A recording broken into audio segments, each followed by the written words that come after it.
여러분, 오늘 들려드릴 이야기는 실화 바탕으로 한 수사 스릴러입니다. 2011년 8월, 전남 담양의 조용한 하천에서 한 남자가 삽을 들었습니다.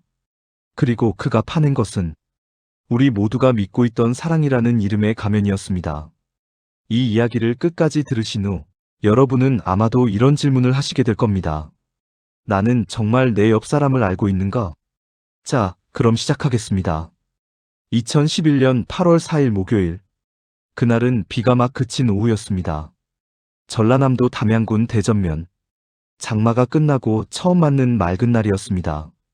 구름 한 점 없는 하늘이 파랗게 펼쳐져 있었고 여름 햇살이 뜨겁게 내리쬐었습니다. 하천 정비 공사 현장. 굴착기 한 대가 배수로를 따라 천천히 움직이고 있었습니다. 엔진 소리가 둔탁하게 울렸고 매미 소리가 그 위를 덮었습니다. 운전석에 앉은 남자의 이름은 김철수. 50대 중반, 이 일을 시작한 지 20년이 넘었습니다. 검게 그을린 얼굴에 땀이 줄줄 흘러내렸습니다. 그는 타월로 이마를 닦으며 레버를 조작했습니다. 오후 3시 47분, 굴착기의 삽이 땅을 파헤치고 있었습니다. 평소처럼 단조로운 작업이었습니다. 흙을 파고, 퍼내고, 또 파고. 그런데 삽이 무언가에 걸렸습니다. 김철수는 즉시 알아챘습니다. 20년 경력이 말해주고 있었습니다. 돌이 아니었습니다. 금속도 아니었습니다. 뭔가 다른 느낌이었습니다. 부드럽지만 단단한 묘한 저항감. 그는 엔진을 멈췄습니다. 굴착기에서 내렸습니다. 장화를 신고 배수로로 내려갔습니다. 진흙 냄새가 코를 찔렀습니다. 풀 냄새가 섞였습니다. 여름 특유의 습한 공기가 몸에 달라붙었습니다. 배수로 바닥. 삽이 걸린 곳을 들여다봤습니다. 검은 비닐이 보였습니다. 여러 겹으로 감싸인 무언가. 또 쓰레기구만. 김철수는 투덜거리며 비닐을 잡아당겼습니다. 생각보다 훨씬 무거웠습니다. 그는 장갑 낀 손으로 비닐을 벗기기 시작했습니다. 한 겹. 검은 비닐 아래 또 검은 비닐. 이상했습니다. 왜 이렇게 여러 겹으로 쌌을까? 네 겹째 비닐을 벗기는 순간 김철수는 숨이 멎었습니다. 그것은 사람의 팔이었습니다. 창백하고 부어오르고 부패가 시작된, 그러나 틀림없는 사람의 팔. 으악! 김철수는 비명을 지르며 뒤로 물러났습니다. 장화가 지늘게 미끄러졌습니다. 엉덩이부터 주저앉았습니다. 심장이 미친 듯이 뛰었습니다. 손이 떨렸습니다. 다리에 힘이 풀렸습니다. 20년 동안 이런 일은 처음이었습니다. 김철수는 일어나려 했지만 다리가 말을 듣지 않았습니다. 한참을 그 자리에 주저앉아 숨을 헐떡였습니다. 진정해. 진정하라고. 일단 전화부터. 그는 떨리는 손으로 작업복 주머니를 더듬었습니다. 휴대전화를 꺼냈습니다. 화면이 흐릿하게 보였습니다. 땀이 눈에 들어갔습니다. 그런데 손가락이 제대로 움직이지 않았습니다. 세 번째 시도, 겨우 성공했습니다. 신호음이 울렸습니다. 112 긴급 상황실입니다. 무슨 일이십니까? 차분한 여성의 목소리. 사람이요. 김철수의 목소리가 떨렸습니다. 네. 천천히 말씀해 주세요. 무슨 일이십니까? 사람 시신이 나왔어요. 시신이요? 지금 어디 계십니까? 담양군 대전면. 정확한 주소 아십니까? 김철수는 주변을 둘러봤습니다. 공사 현장. 표지판이 보였습니다. 대전면.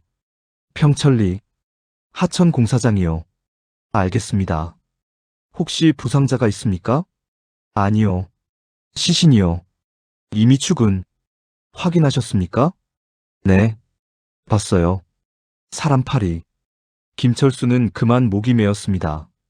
말을 잇지 못했습니다. 괜찮습니다, 선생님. 경찰이 곧 도착할 겁니다. 지금 계신 곳에 그대로 계십시오. 절대 시신을 만지지 마시고요. 알겠습니까? 네. 경찰이 도착할 때까지 통화 유지하시겠습니까? 아니요. 괜찮아요. 괜찮습니다. 김철수는 전화를 끊었습니다. 그리고 그 자리에 주저앉아 고개를 떨어뜨렸습니다. 멀리서 매미 소리가 들렸습니다. 평화로운 여름 오후. 그러나 그의 눈앞에는 죽음이 있었습니다. 15분이 지났습니다. 멀리서 사이렌 소리가 들려왔습니다. 김철수는 고개를 들었습니다. 경찰차 2대가 먼지를 일으키며 다가오고 있었습니다. 오후 4시 10분. 경찰차가 공사 현장에 멈춰 섰습니다. 차 문이 열리고 경찰관 4명이 내렸습니다. 담양경찰서 소속이었습니다. 선임 경찰관이 김철수에게 다가왔습니다. 신고하신 분이십니까? 김철수는 힘없이 고개를 끄덕였습니다. 어디 있습니까? 김철수는 손가락으로 배수로를 가리켰습니다. 저기요. 경찰관들이 조심스럽게 배수로로 다가갔습니다. 장화를 신지 않아서 지늘개 구두가 빠졌지만 개의치 않았습니다. 검은 비닐이 벗겨진 그곳. 그들도 봤습니다. 사람의 팔. 젊은 경찰관 한 명이 얼굴을 돌렸습니다. 구역질이 올라왔습니다. 참으려 했지만 결국 옆으로 고개를 돌리고 토했습니다. 선임 경찰관이 무전기를 들었습니다. 본서. 여기는 현장팀입니다. 신고 내용 확인됐습니다. 시신 발견. 반복합니다. 시신 발견. 광주청 강력계에 연락 부탁드립니다. 과학수사팀도 출동시켜 주십시오. 무전기에서 잡음 섞인 대답이 들렸습니다. 본서 알겠습니다. 즉시 연락하겠습니다. 선임 경찰관이 다른 경찰관들에게 지시했습니다. 현장 통제한다. 출입 금지 테이프 쳐라. 목격자는 저기 그늘에 앉아 계시게 하고 아무도 이 배수로에 접근하지 못하게 해. 경찰관들이 움직이기 시작했습니다. 노란 테이프가 둘러쳐졌습니다. 출입금지 마이너스 경찰 수사 중. 김철수는 공사용 트럭 그늘 아래로 안내됐습니다. 담요를 받았습니다. 여름인데도 온몸이 떨렸습니다. 물 좀 드시겠습니까? 젊은 경찰관이 생수를 건넸습니다. 김철수는 받아서 한 모금 마셨습니다. 목구멍이 타는 것 같았습니다. 괜찮으십니까? 네, 괜찮습니다. 그러나 그의 얼굴은 창백했습니다. 경찰관이 수첩을 꺼내며 물었습니다. 어떻게 발견하셨습니까? 공사 중이었어요. 평소처럼 배수로를 파고 있었는데 삽이 뭔가에 걸렸어요. 내려가서 확인했더니 김철수는 말을 잇지 못했습니다. 힘드시면 나중에 진술해도 됩니다. 아니요, 괜찮아요. 비닐이 여러 겹 있었어요. 벗기다 보니까 사람 팔이. 경찰관이 메모했습니다. 혹시 주변에 다른 사람 보셨습니까? 이상한 차량이나 사람 같은 거요. 김철수는 고개를 저었습니다. 아무도 없었어요. 전 혼자 작업했습니다.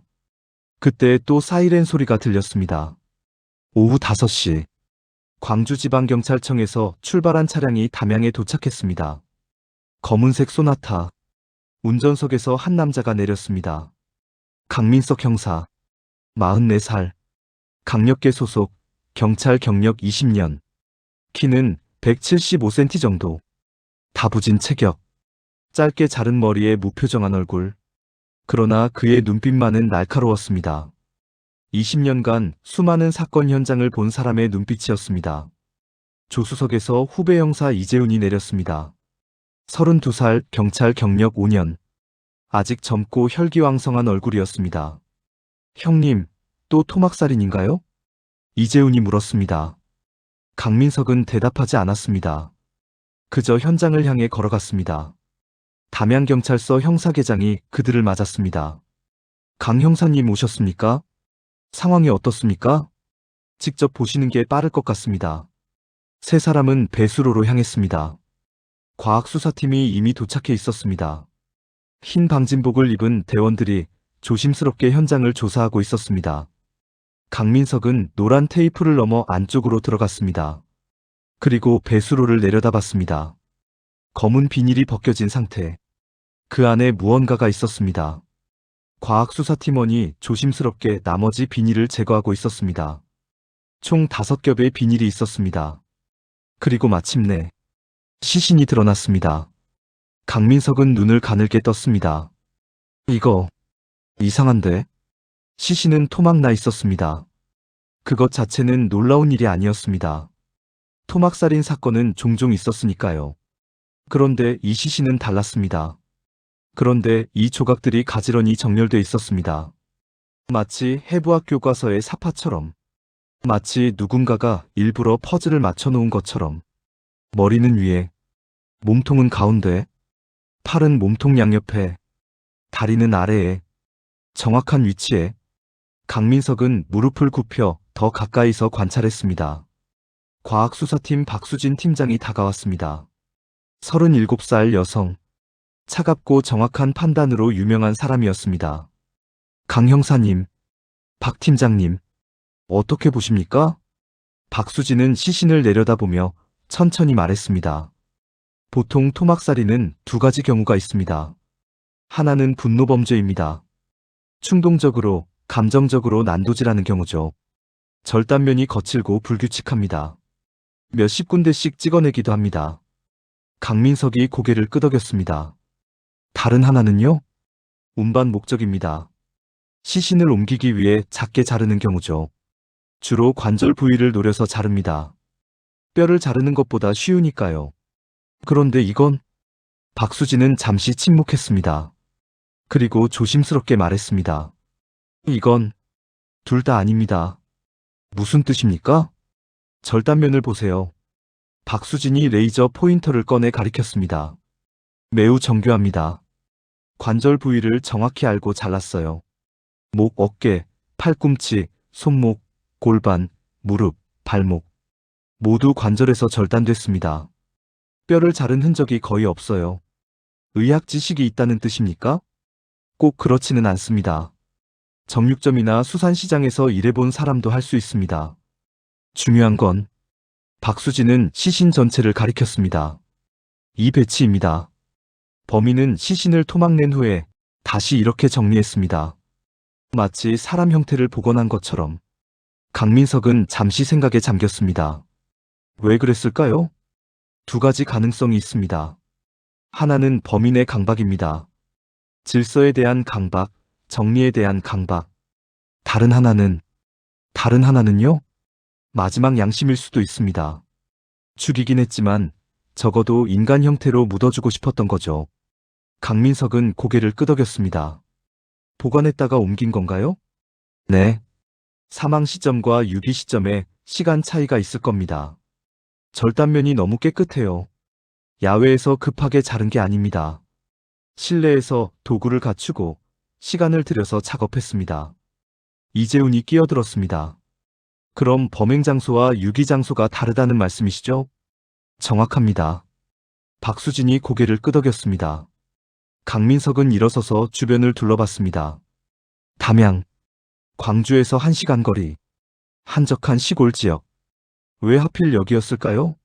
아무도 대답하지 못했습니다. 과학수사팀은 밤새 현장을 샅샅이 뒤졌습니다. 조명이 설치됐습니다. 발전기 소리가 요란하게 울렸습니다. 여름밤의 어둠 속에서 흰 방진복을 입은 사람들이 움직였습니다. 강민석은 현장을 떠나지 않았습니다. 트럭 위에 앉아 팀원들을 지켜봤습니다. 커피를 마시며 생각에 잠겼습니다. 자정이 넘어서 박수진이 다가왔습니다. 손에 증거물 봉투들을 들고 있었습니다. 형사님, 발견된 것들입니다. 강민석이 자리에서 일어났습니다. 뭐가 나왔습니까? 박수진이 봉투들을 트럭 적재함에 하나씩 놓았습니다. 첫 번째, 불에 탄 캐리어 조각입니다. 투명한 봉투 안에 검게 그을린 플라스틱 조각들이 들어있었습니다. 캐리어로 보입니다. 여행용 가방이요. 검은색이었던 것 같습니다. 누군가 태워서 없애려 했지만 완전히 타지 않았습니다. 시신을 담았던 겁니까?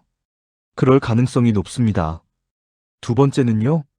박수진이 다른 봉투를 들었습니다. 차량용 매트 조각입니다. 작은 천 조각이었습니다. 고무가 붙어 있었습니다. 자동차 바닥에 까는 매트 같습니다. 고급 차량에 쓰이는 재질이에요. 제조사를 특정할 수 있을 것 같습니다. 강민석이 고개를 끄덕였습니다. 세 번째는요? 작업용 장갑입니다. 회색 장갑이었습니다. 손가락 부분이 달아 있었습니다. 시중에서 흔히 구할 수 있는 장갑입니다. 그런데 지문은 없습니다. 범인이 이 장갑을 끼고 작업했을 겁니다. 네 번째는요? 박수진이 마지막 봉투를 꺼냈습니다. 토양 샘플입니다. 시신 주변 흙을 채취했습니다. 세척제 성분이 검출됐습니다. 세척제요? 네. 강력한 표백 성분입니다. 아마 범인이 시신이나 도구를 씻는 데 사용했을 겁니다. 냄새를 없애고 증거를 인멸하려는 시도였겠죠. 강민석은 증거물들을 하나하나 다시 살펴봤습니다. 범인은 신중했습니다. 강민석이 중얼거렸습니다. 시신을 토막내고 캐리어에 담고 차로 옮기고 증거를 없애려 했습니다. 그런데요? 박수진이 물었습니다. 완벽하지 않았습니다. 서두른 흔적이 있습니다. 캐리어를 완전히 태우지 못했고 차량 매트 조각을 놓쳤고 세척제를 다 씻어내지 못했습니다. 시간이 부족했을까요? 그럴 수도 있습니다. 아니면 뭔가 그를 조급하게 만든 일이 있었을 겁니다. 강민석은 하늘을 올려다봤습니다. 별이 총총했습니다. 여름밤의 고요한 하늘. 그러나 그의 머릿속은 복잡했습니다. 피해자는 누구일까? 범인은 누구일까? 왜 여기까지 와서 시신을 묻었을까? 질문들이 꼬리를 물었습니다. 다음 날 아침 8월 5일 금요일 시신은 국립과학수사연구원 광주분원으로 옮겨졌습니다. 강민석은 새벽부터 그곳으로 향했습니다. 차를 몰고 가는 동안 라디오에서는 경쾌한 음악이 흘러나왔지만 그는 듣지 못했습니다.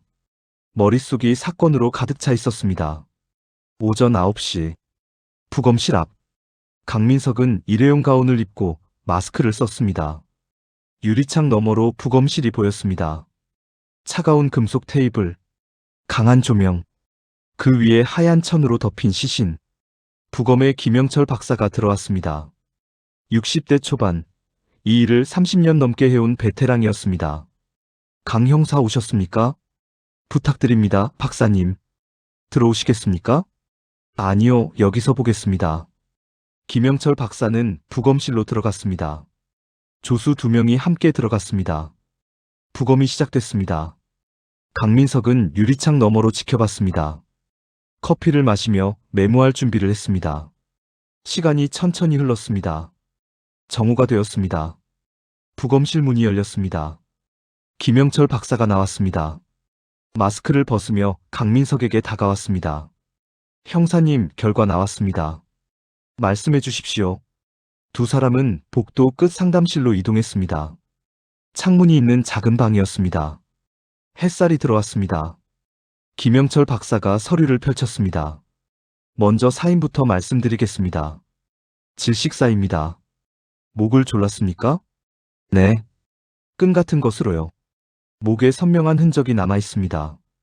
한 번이 아니라 여러 번 졸은 것으로 보입니다. 처음에는 느슨하게, 나중에는 강하게.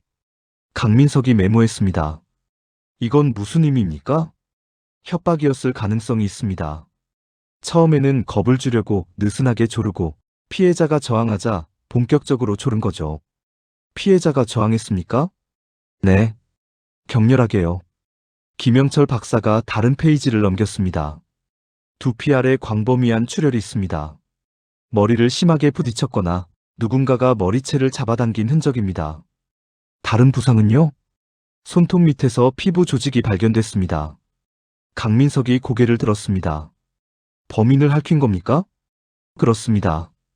피해자는 끝까지 저항했습니다. 손톱으로 범인의 얼굴이나 팔을 핥힌 것으로 보입니다. DNA 채취했습니다. 데이터베이스 조회 결과는요? 김영철 박사가 고개를 저었습니다. 일치하는 게 없습니다. 범인이 전과가 없거나 아니면 2005년 이전 출소자일 가능성이 있습니다. 그때는 DNA 등록 의무가 없었으니까요. 강민석은 실망스러웠지만 예상한 일이었습니다. 절단 시점은요? 사망 후입니다. 명확합니다. 어떻게 아십니까? 출혈이 거의 없었습니다. 심장이 뛰지 않으면 피가 흐르지 않습니다. 절단면에 피가 거의 묻어있지 않다는 건 이미 사망한 후에 잘랐다는 뜻입니다. 사망 후 얼마나 지나서 절단했습니까? 최소 2시간 이상입니다. 시체 경직이 시작된 후에 잘랐어요. 그래서 절단면이 깨끗합니다. 경직된 조직이 칼에 잘 잘리거든요. 강민석은 상상했습니다. 범인이 피해자를 죽이고 2시간 이상 기다렸다가 차분하게 시신을 토막낸 모습을. 소름이 돋았습니다. 성별과 나이는요? 여성입니다. 40대 후반에서 50대 초반으로 추정됩니다. 키와 몸무게는요? 키는 약 160cm. 몸무게는 현재 상태로는 정확히 알 수 없지만 뼈 구조로 봐서 보통 체격이었을 것 같습니다. 특이사항은요? 김영철 박사가 다른 서류를 꺼냈습니다. 치아 기록이 있습니다. 여러 개 치료한 흔적이 있어요. 이것으로 신원 확인이 가능할 겁니다. 감사합니다, 박사님. 강민석은 자리에서 일어났습니다. 김영철 박사가 말했습니다. 형사님. 네. 이 사건 계획적입니다. 범인은 충동적으로 죽인 게 아니에요. 생각할 시간이 있었습니다.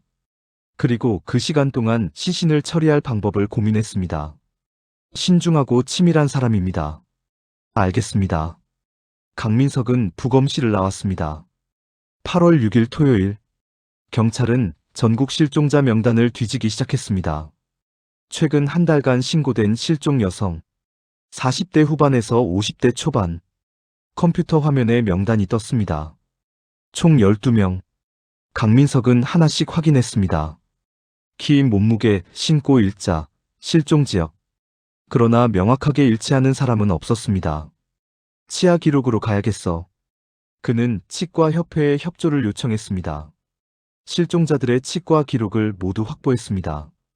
그리고 부검에서 나온 치아 사진과 하나씩 대조했습니다. 오후 4시, 8번째 기록을 확인하는 순간 일치했습니다. 모두 똑같았습니다.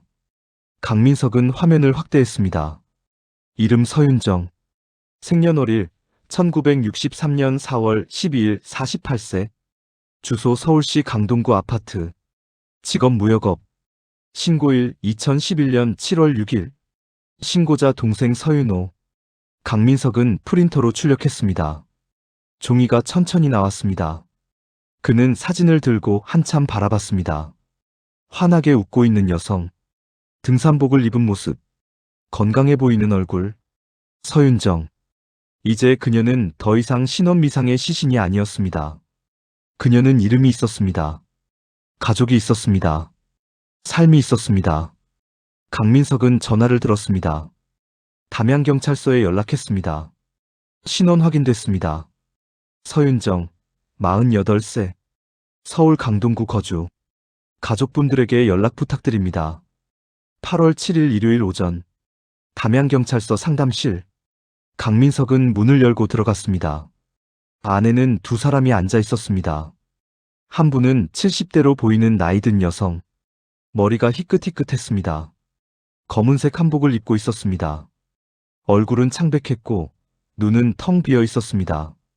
다른 한 분은 40대 중반 남성. 정장을 입고 있었지만 넥타이는 풀려 있었습니다. 눈이 충혈되어 있었습니다. 강민석은 조심스럽게 인사했습니다. 안녕하십니까? 광주지방경찰청 강력계 강민석 형사입니다. 나이든 여성은 반응이 없었습니다. 그저 허공을 바라보고 있었습니다. 남성이 일어나려다가 힘이 없어 다시 주저앉았습니다. 저는 서윤호입니다. 윤정이 동생이고요. 이분은 저희 어머니십니다. 강민석은 천천히 앉았습니다. 그들 맞은편 의자에 유감입니다. 삼가 고인의 명복을 빕니다. 서윤호는 고개를 숙였습니다. 어깨가 떨렸습니다. 울고 있는 것 같았습니다. 어머니는 여전히 반응이 없었습니다. 충격이 너무 컸던 것 같았습니다. 한참이 지나서야 서윤호가 입을 열었습니다. 형사님, 정말 우리 누나가 맞습니까? 목소리가 떨렸습니다. 네. 치과 기록이 일치했습니다. 유전자 검사 결과도 곧 나올 겁니다만 치아 기록만으로도 확실합니다. 서윤호는 손으로 얼굴을 감쌌습니다. 한동안 말을 잇지 못했습니다. 강민석은 기다렸습니다. 서두르지 않았습니다. 회의실이 조용했습니다. 창밖에서 새소리가 들렸습니다. 평화로운 일요일 아침. 그러나 이 방 안에는 슬픔이 가득했습니다. 잠시 후 서윤호가 얼굴을 들었습니다. 눈이 빨갛게 부어 있었습니다. 누나는 어떻게 말을 잇지 못했습니다. 강민석은 조심스럽게 대답했습니다. 자세한 내용은 수사 중이라 말씀드리기 어렵습니다. 다만 타살로 확인됐습니다. 누가 우리 누나를. 서윤호의 목소리가 커졌습니다. 어머니가 처음으로 반응했습니다. 천천히 고개를 돌려 강민석을 바라봤습니다. 그 눈빛. 강민석은 평생 잊지 못할 것 같았습니다. 자식을 잃은 어머니의 눈빛. 꼭. 어머니의 목소리가 나왔습니다. 작고 떨리는 목소리. 꼭 잡아주십시오. 최선을 다하겠습니다. 강민석은 고개를 숙였습니다. 몇 가지 여쭤봐도 되겠습니까? 서윤호가 고개를 끄덕였습니다. 강민석은 수첩을 꺼냈습니다. 고인께서는 어떤 분이셨습니까? 서윤호는 천천히 말하기 시작했습니다. 누나는 성실한 사람이었어요. 평생 열심히 살았습니다. 중학교 때부터 공부 잘했고 대학도 장학금 받고 다녔어요. 졸업하고 무역회사에 취직했다가 10년 전쯤 독립해서 혼자 사업을 시작했습니다. 어떤 사업이었습니까? 작은 무역업이었어요. 중국에서 자파를 수입해서 국내에 파는 거였습니다. 규모는 크지 않았지만 안정적이었어요. 누나는 절대 무리한 투자를 하지 않았거든요. 경제적으로 어려움은 없었습니까? 없었습니다. 오히려 여유가 있었어요. 빚도 전혀 없었고.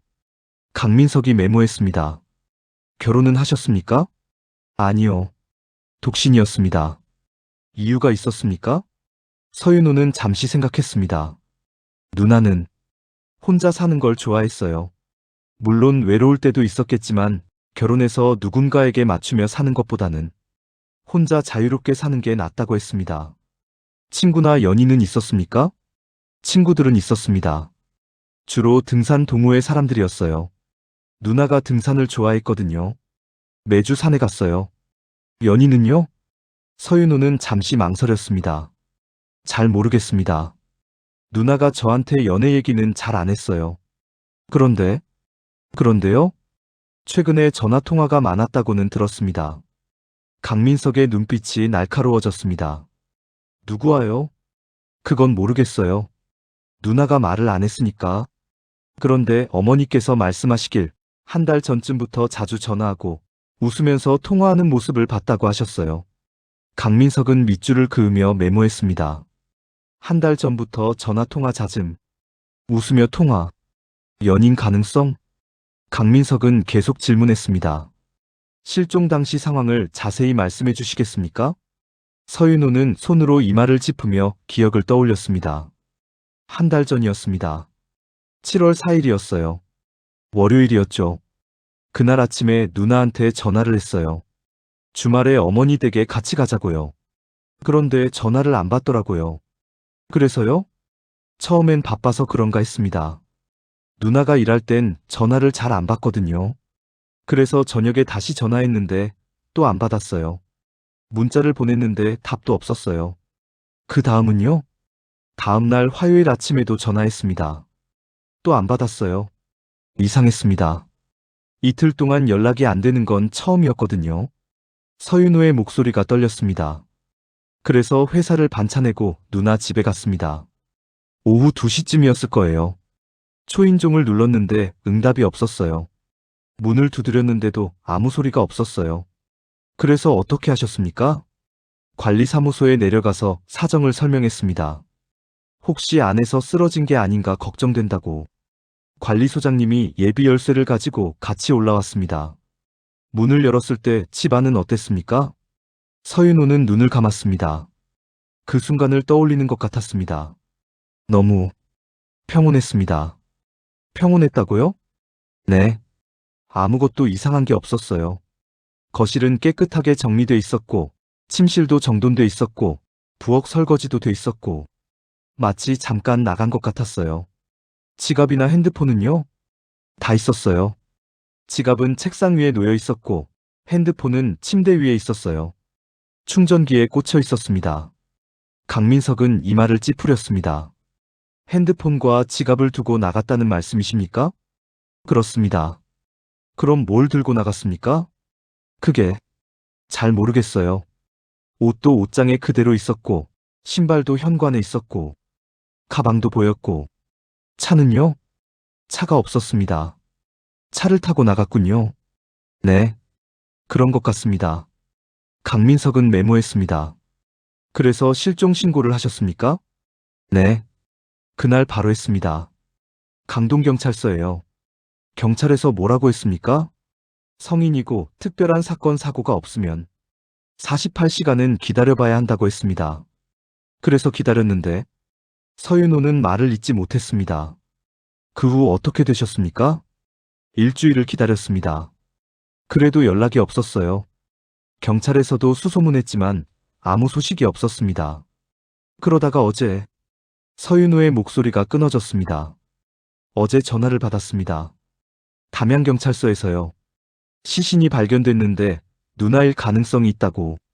그는 더 이상 말하지 못했습니다. 강민석은 다음 질문을 던졌습니다. 혹시 고인에게 빚이 있었습니까? 서윤호는 고개를 저었습니다. 아니요. 절대 없었습니다. 확실하십니까? 네. 누나는 빚지는 걸 극도로 싫어했어요. 카드도 한 달 안에 무조건 갚았고 대출도 받지 않았습니다. 제가 가끔 누나 통장 정리도 도와줬는데 항상 여유가 있었어요. 그럼 적은 있었습니까? 적요? 고인과 다툰 사람이나 고인을 해칠 만한 동기가 있는 사람 말입니다. 서윤호는 고개를 저었습니다. 없었습니다. 누나는 조용히 사는 사람이었어요. 누구와도 다투지 않았습니다. 성격이 원래 그랬어요. 참고 넘어가는 성격이었습니다. 강민석은 고개를 끄덕이며 메모했습니다. 그때 서윤호가 뭔가 생각난 듯 말했습니다. 그런데 형사님. 네? 이상한 전화가 있었습니다. 강민석이 펜을 멈추고 고개를 들었습니다. 이상한 전화요? 네. 실종 신고하고 일주일쯤 후였어요. 7월 중순쯤이었을 겁니다. 어머니 핸드폰으로 전화가 왔습니다. 누구한테서요? 모르는 남자였습니다. 강민석의 눈빛이 날카로워졌습니다. 무슨 내용이었습니까? 서윤호는 어머니를 바라봤습니다. 어머니는 여전히 멍한 표정이었지만 천천히 고개를 끄덕였습니다. 서윤호가 말을 이었습니다. 남자 목소리였다고 합니다. 서윤정이 내 돈을 빼돌렸다. 3천만 원이다. 대신 갚아라. 그렇게 말했다고 합니다. 강민석은 빠르게 메모했습니다. 어머님께서 직접 받으셨습니까? 서윤호가 어머니를 대신해 대답했습니다. 네. 어머니가 받으셨어요. 그런데 너무 놀라서 제대로 대응을 못 하셨대요. 녹음은 하셨습니까? 아니요. 갑작스러워서 못했습니다. 전화번호는 남아있습니까? 공중전화였습니다. 어디 공중전화였습니까? 그건 확인을 안 했습니다. 강민석은 아쉬웠지만 어쩔 수 없었습니다. 그 후로 또 전화가 왔습니까? 아니요. 그 한 번뿐이었습니다. 경찰에 신고는 하셨습니까? 네. 했습니다. 강동경찰서에 알렸는데 공중전화라 추적이 어렵다고 하더라고요. 강민석은 생각에 잠겼습니다. 누군가 윤정 씨한테서 돈을 빌려갔다. 3천만 원? 그런데 동생은 누나에게 빚이 없다고 했다. 둘 중 하나는 거짓말이다. 아니면 윤정 씨가 가족에게 숨긴 빚이 있었거나 고인께서 누구한테 돈을 빌려준 적 있습니까?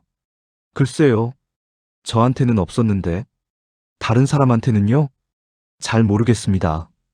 누나가 그런 얘기를 안 했으니까. 강민석은 메모를 마쳤습니다. 도움 주셔서 감사합니다. 더 생각나시는 게 있으면 언제든 연락 주십시오. 그는 명함을 건넸습니다. 서윤호가 명함을 받으며 물었습니다. 형사님, 범인을 꼭 잡아주시겠습니까? 강민석은 그의 눈을 똑바로 바라봤습니다. 최선을 다하겠습니다. 8월 8일 월요일, 강민석은 서울로 향했습니다. 서윤정의 집을 직접 확인하기 위해서였습니다. 오전 10시, 강동구 아파트, 28평짜리 아파트였습니다. 15층, 조용한 주거 단지였습니다. 현관문 앞에 섰습니다. 경찰 봉인 테이프가 붙어 있었습니다. 강민석은 관리사무소에서 받은 예비 열쇠로 문을 열었습니다. 끽. 문이 천천히 열렸습니다. 먼지 냄새가 났습니다. 한 달 넘게 비어있던 집의 냄새. 강민석은 신발을 벗고 안으로 들어갔습니다. 거실. 정돈되어 있었습니다. 소파, 테이블, TV, 책장. 모든 게 제자리에 있었습니다. 먼지만 쌓여 있었습니다. 강민석은 천천히 집안을 둘러봤습니다. 부엌으로 갔습니다. 깨끗했습니다.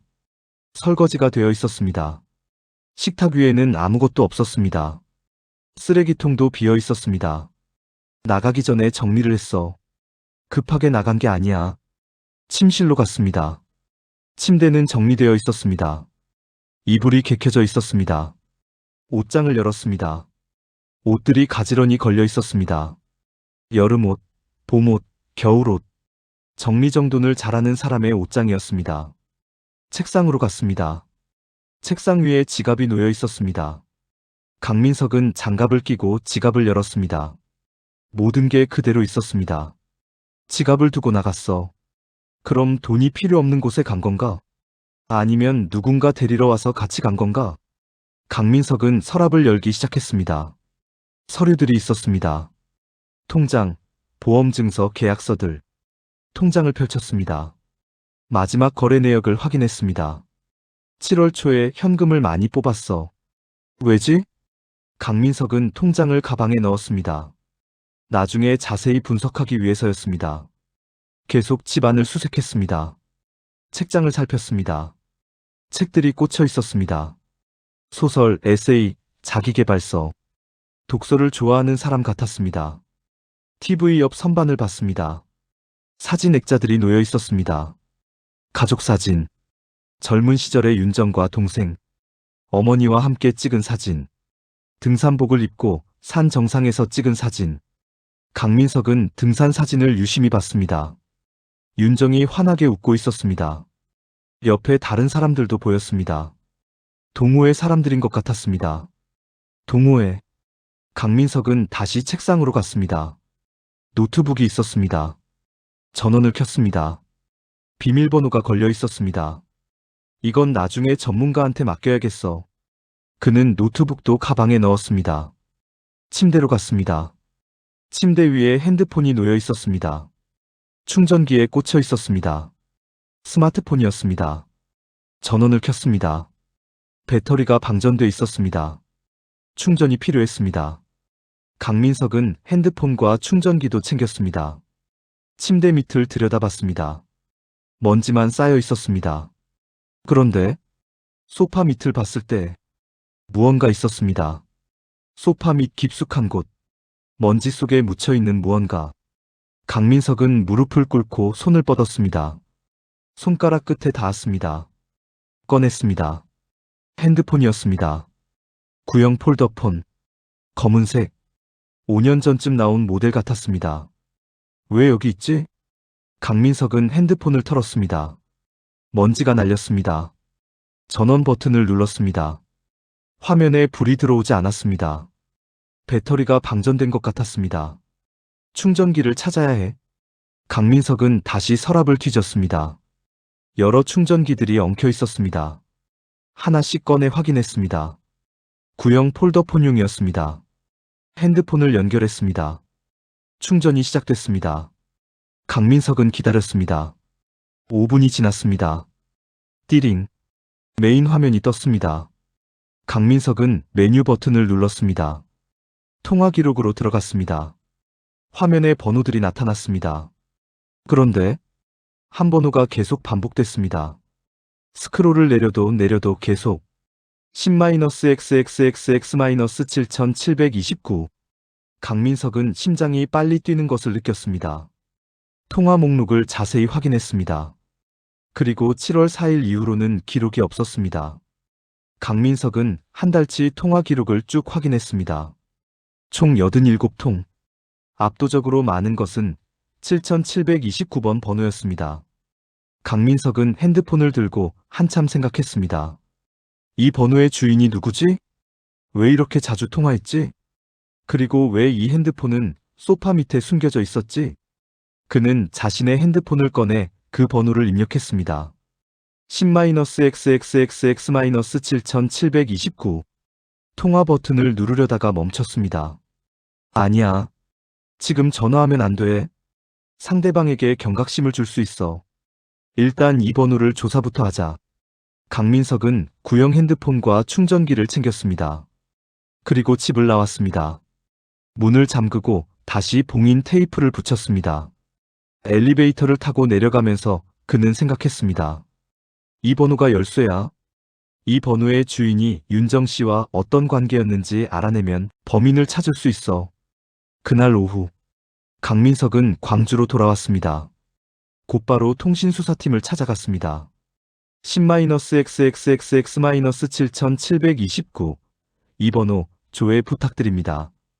통신수사팀 김동욱 팀장이 컴퓨터를 켰습니다. 명의자 확인하시는 거죠? 네. 그리고 최근 한 달간 위치 기록도요. 시간 좀 걸립니다. 기다리겠습니다. 강민석은 의자에 앉아 커피를 마시며 기다렸습니다. 30분이 지났습니다. 김동욱 팀장이 고개를 가로저었습니다. 이상합니다. 뭐가요? 선불폰입니다.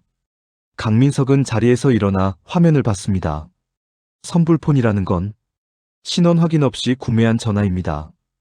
편의점에서 현금으로 살 수 있어요. 그럼 명의자를 알 수 없다는 건가요?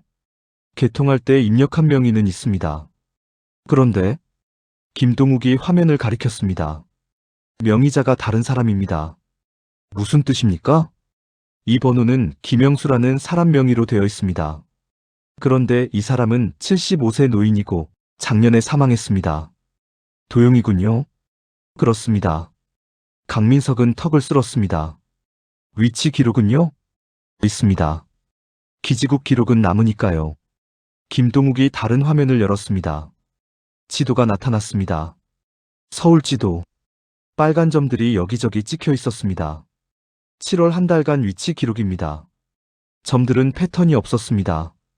강남, 강북, 송파, 마포, 용산, 영등포. 서울 전역에 흩어져 있었습니다. 특정 지역에 집중되지 않네요. 네. 계속 이동하고 있습니다. 최근 위치는요? 어제 오후 4시, 강남구 역삼동. 그 후로는 전원이 꺼졌습니다. 강민석은 생각했습니다. 신원을 숨기고 있어. 왜지?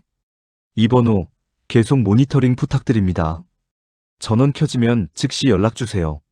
알겠습니다. 강민석은 통신수사팀을 나왔습니다. 복도를 걸으면서 생각했습니다. 이제 통화를 해봐야겠어. 8월 9일 화요일 오전. 강민석은 사무실에 앉아 있었습니다. 책상 위에 자신의 핸드폰과 녹음기를 놓았습니다. 심호흡을 했습니다. 그리고 번호를 입력했습니다. 10-XXX-7729. 통화 버튼을 눌렀습니다. 뚜. 신호음이 울렸습니다. 여보세요? 남자 목소리였습니다. 차분하고 부드러운 목소리. 중년 남성의 목소리. 강민석은 침착하게 말했습니다. 안녕하십니까? 광주지방경찰청 강력계 강민석 형사입니다. 잠깐 침묵이 흘렀습니다. 네? 무슨 일이십니까? 목소리에 약간의 당황이 섞여 있었습니다. 그러나 금방 평정을 되찾은 것 같았습니다. 서윤정 씨를 아십니까? 다시 침묵. 이번엔 조금 더 길었습니다. 서윤정. 아, 네. 아는 것 같습니다. 어떤 관계이십니까? 동호회에서 본 적 있습니다. 등산 동호회요. 산사랑 모임인가? 거기요. 자주 연락하셨습니까? 아니요. 가끔요. 제가 동호회 총무거든요. 일정 조율하고 그럴 때 연락했습니다. 강민석은 윤정의 통화 기록을 보며 말했습니다. 그런데 통화 기록을 보니 최근 한 달간 87통을 통화하셨는데요. 그렇습니까? 목소리가 약간 변했습니다. 동호회 일정이 많았나 봅니다. 서윤정 씨가 실종되신 걸 아십니까? 네. 놀라는 것 같았습니다. 진짜인지 연기인지 알 수 없었습니다. 언제부터요? 7월 4일부터입니다. 처음 듣습니다. 언제 마지막으로 연락하셨습니까? 글쎄요. 기억이 잘 안 나는데요. 강민석은 날짜를 말했습니다. 7월 3일 밤 9시 47분에 통화하셨습니다. 23분간이요. 아, 그랬나요? 무슨 통화였습니까? 잘 기억이 안 나는데요. 강민석은 목소리 톤을 바꿨습니다. 조금 더 강하게. 성함이 어떻게 되십니까? 김태훈입니다. 직업은요? 무역업을 합니다. 주소 알려주시겠습니까? 잠시 침묵. 지금은 좀 사정이 있어서요. 나중에 알려드리겠습니다. 혹시 직접 만나서 이야기할 수 있을까요? 중요한 사안입니다. 지금은 좀 바쁜데요. 다음 주쯤이면 가능할까요? 최대한 빨리 부탁드립니다. 네, 연락드리겠습니다. 꼭 연락 부탁드립니다. 네. 통화가 끊어졌습니다. 강민석은 핸드폰을 내려놓았습니다. 녹음기를 멈췄습니다. 그리고 중얼거렸습니다. 이 자식? 거짓말하고 있어. 그날 밤, 강민석은 사무실에 홀로 남아 있었습니다. 창밖은 어두웠습니다. 광주의 밤 풍경이 보였습니다. 불빛들이 반짝였습니다. 그는 화이트보드 앞에 섰습니다. 마커를 들고 정리하기 시작했습니다. 그리고 가장 아래 크게 썼습니다. 7729번, 넌 누구냐? 강민석은 마커를 내려놓고 화이트보드를 뚫어지게 바라봤습니다. 피해자는 안다. 서윤정, 48세. 성실하게 살아온 여성. 혼자 살면서도 가족을 아끼고 일을 열심히 하고 등산을 즐기던 사람. 그러나 용의자는 모른다. 김태훈이라는 이름. 그러나 그것이 진짜인지조차 확실하지 않다. 왜 87번이나 통화했을까? 왜 마지막 통화는 23분이나 길었을까? 그리고 왜 다음날 윤정은 사라졌을까? 강민석은 창밖을 바라봤습니다. 어딘가에 그 남자가 있을 것입니다. 7729번 남자.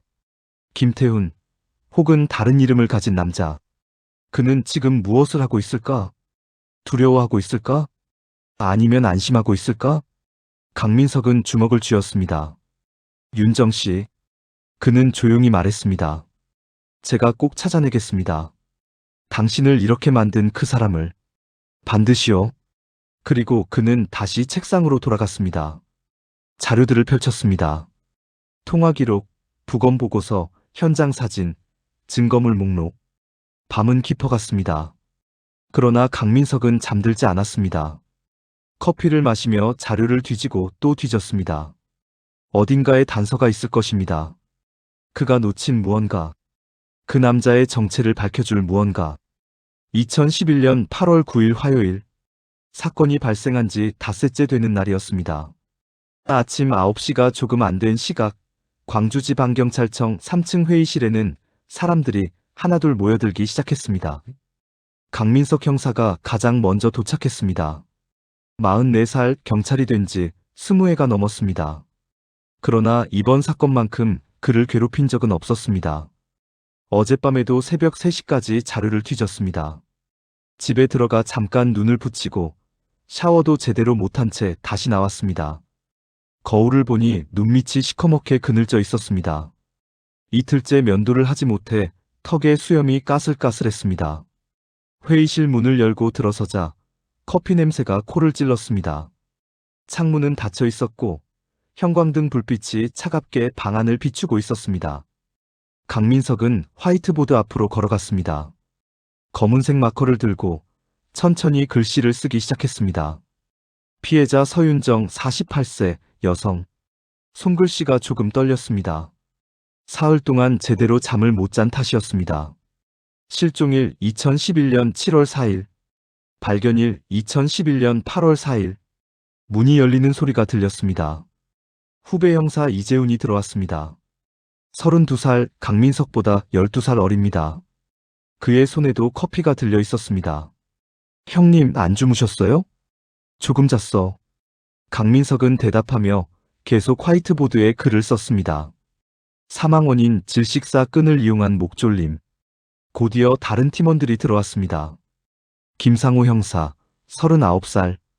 박미영 형사, 35살 사이버 수사팀에서 지원 나왔습니다. 그리고 마지막으로 최일권 반장, 56살. 경찰 30년 경력의 베테랑이었습니다.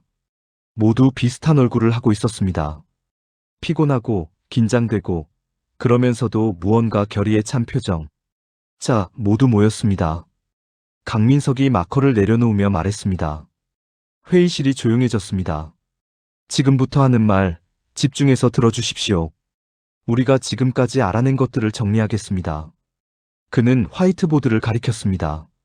부검 결과입니다. 피해자 서윤정 씨는 끈 같은 것으로 목이 졸려 사망했습니다. 그런데 중요한 점이 있습니다. 사망 전에 격렬하게 저항한 흔적이 있다는 겁니다. 강민석은 부검 사진을 화이트보드에 붙였습니다. 몇몇 팀원들이 얼굴을 찡그렸지만 아무도 눈을 돌리지 않았습니다. 두피 아래에 광범위한 출혈이 있었습니다. 머리를 세게 부딪혔거나 누군가가 머리채를 잡아당긴 흔적입니다. 그리고 손톱 밑에서 피부 조직이 발견됐습니다. 범인을 핥힌 거죠. 최일권 반장이 팔짱을 끼고 물었습니다. 그럼 범인의 DNA가 있다는 얘기 아닙니까? 맞습니다. 채취는 했습니다. 그런데 데이터베이스에 일치하는 게 없습니다. 전과가 없다는 얘긴가? 그렇거나 아니면 DNA 등록 이전의 옛날 전과자일 가능성이 높습니다. 2005년 이전에 출소한 사람이라면 DNA 등록 의무가 없었으니까요. 강민석은 다른 사진을 붙였습니다. 시신이 발견됐을 때의 모습이었습니다. 그리고 이것을 보십시오. 토막 방식이 특이합니다. 머리, 몸통, 팔 2개, 다리 2개, 총 6조각으로 나뉘어 있었는데 이 조각들이 마치 퍼즐처럼 가지런히 정렬돼 있었습니다. 이재훈이 고개를 갸우뚱했습니다. 왜 그렇게 정리해놨을까요? 2가지 이유가 있을 겁니다. 하나는 운반의 편의성. 토막을 내야 캐리어나 가방에 넣을 수 있으니까요. 다른 하나는 범인의 심리입니다. 강박이거나 혹은 마지막 양심일 수도 있습니다. 강민석은 잠시 말을 멈추고 팀원들을 둘러봤습니다. 모두 진지한 표정으로 그를 바라보고 있었습니다. 정리하면 이렇습니다. 이것은 충동적인 범죄가 아닙니다. 계획적 범죄입니다. 범인은 윤정 씨를 죽인 후 어딘가에 시신을 보관했다가 시간을 들여 토막을 냈고 300km를 운전해서 담양까지 가서 묻었습니다. 회의실에 무거운 침묵이 흘렀습니다. 강민석은 새로운 종이를 화이트보드에 붙였습니다. 숫자가 크게 적혀 있었습니다. 10-XXXX-7729. 그리고 이것이 우리의 열쇠입니다. 강민석은 윤정의 구형 핸드폰에서 캡처한 통화 기록을 스크린에 띄웠습니다. 엑셀 파일이 화면을 가득 채웠습니다. 끝없이 스크롤되는 전화번호들. 한 번호가 유난히 눈에 띄었습니다. 반복되는 번호. 10-XXXX-7729. 강민석이 레이저 포인터로 화면을 가리키며 말했습니다. 한 달간 총 87통입니다. 발신이 43통, 수신이 44통. 거의 매일 통화했다는 뜻입니다. 하루 평균 3통. 어떤 날은 5통, 6통씩 통화했습니다. 통화 시간도 길었습니다. 짧으면 10분, 길게는 1시간까지 통화한 기록이 있습니다. 박미영 형사가 손을 들었습니다. 연인 관계로 봐야겠네요. 제 생각도 그렇습니다. 강민석은 마지막 통화 기록을 확대했습니다. 7월 3일 오후 9시 47분. 통화 시간 23분 17초. 이것이 마지막 통화입니다. 그리고 바로 다음 날인 7월 4일, 윤정 씨는 집을 나섰다가 돌아오지 않았습니다. 김상호가 물었습니다. 그 번호로 전화는 해보셨습니까? 했습니다. 어제 오후에요. 강민석은 자신의 핸드폰을 꺼내 녹음 파일을 재생했습니다. 스피커에서 목소리가 흘러나왔습니다. 강민석이 녹음을 멈췄습니다. 그리고 팀원들을 둘러봤습니다. 들으셨습니까? 가끔 연락했다고 합니다. 그런데 통화 기록을 보십시오. 한 달에 87통입니다. 이것이 가끔입니까? 최일권 반장이 코웃음을 쳤습니다. 거짓말을 하고 있군요. 그렇습니다. 그리고 이름도 수상합니다.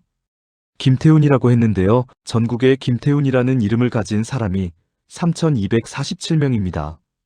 특정이 불가능합니다. 이재훈이 물었습니다. 전화번호로는 추적이 안 됩니까? 선불폰입니다. 강민석은 잠시 설명을 덧붙였습니다. 나이든 청취자들을 위해서였습니다. 선불폰이라는 게 뭐냐 하면요. 보통 휴대폰은 통신사에 가입할 때 신분증을 내고 본인 확인을 합니다. 그런데 선불폰은 다릅니다. 편의점에서 현금으로 살 수 있습니다.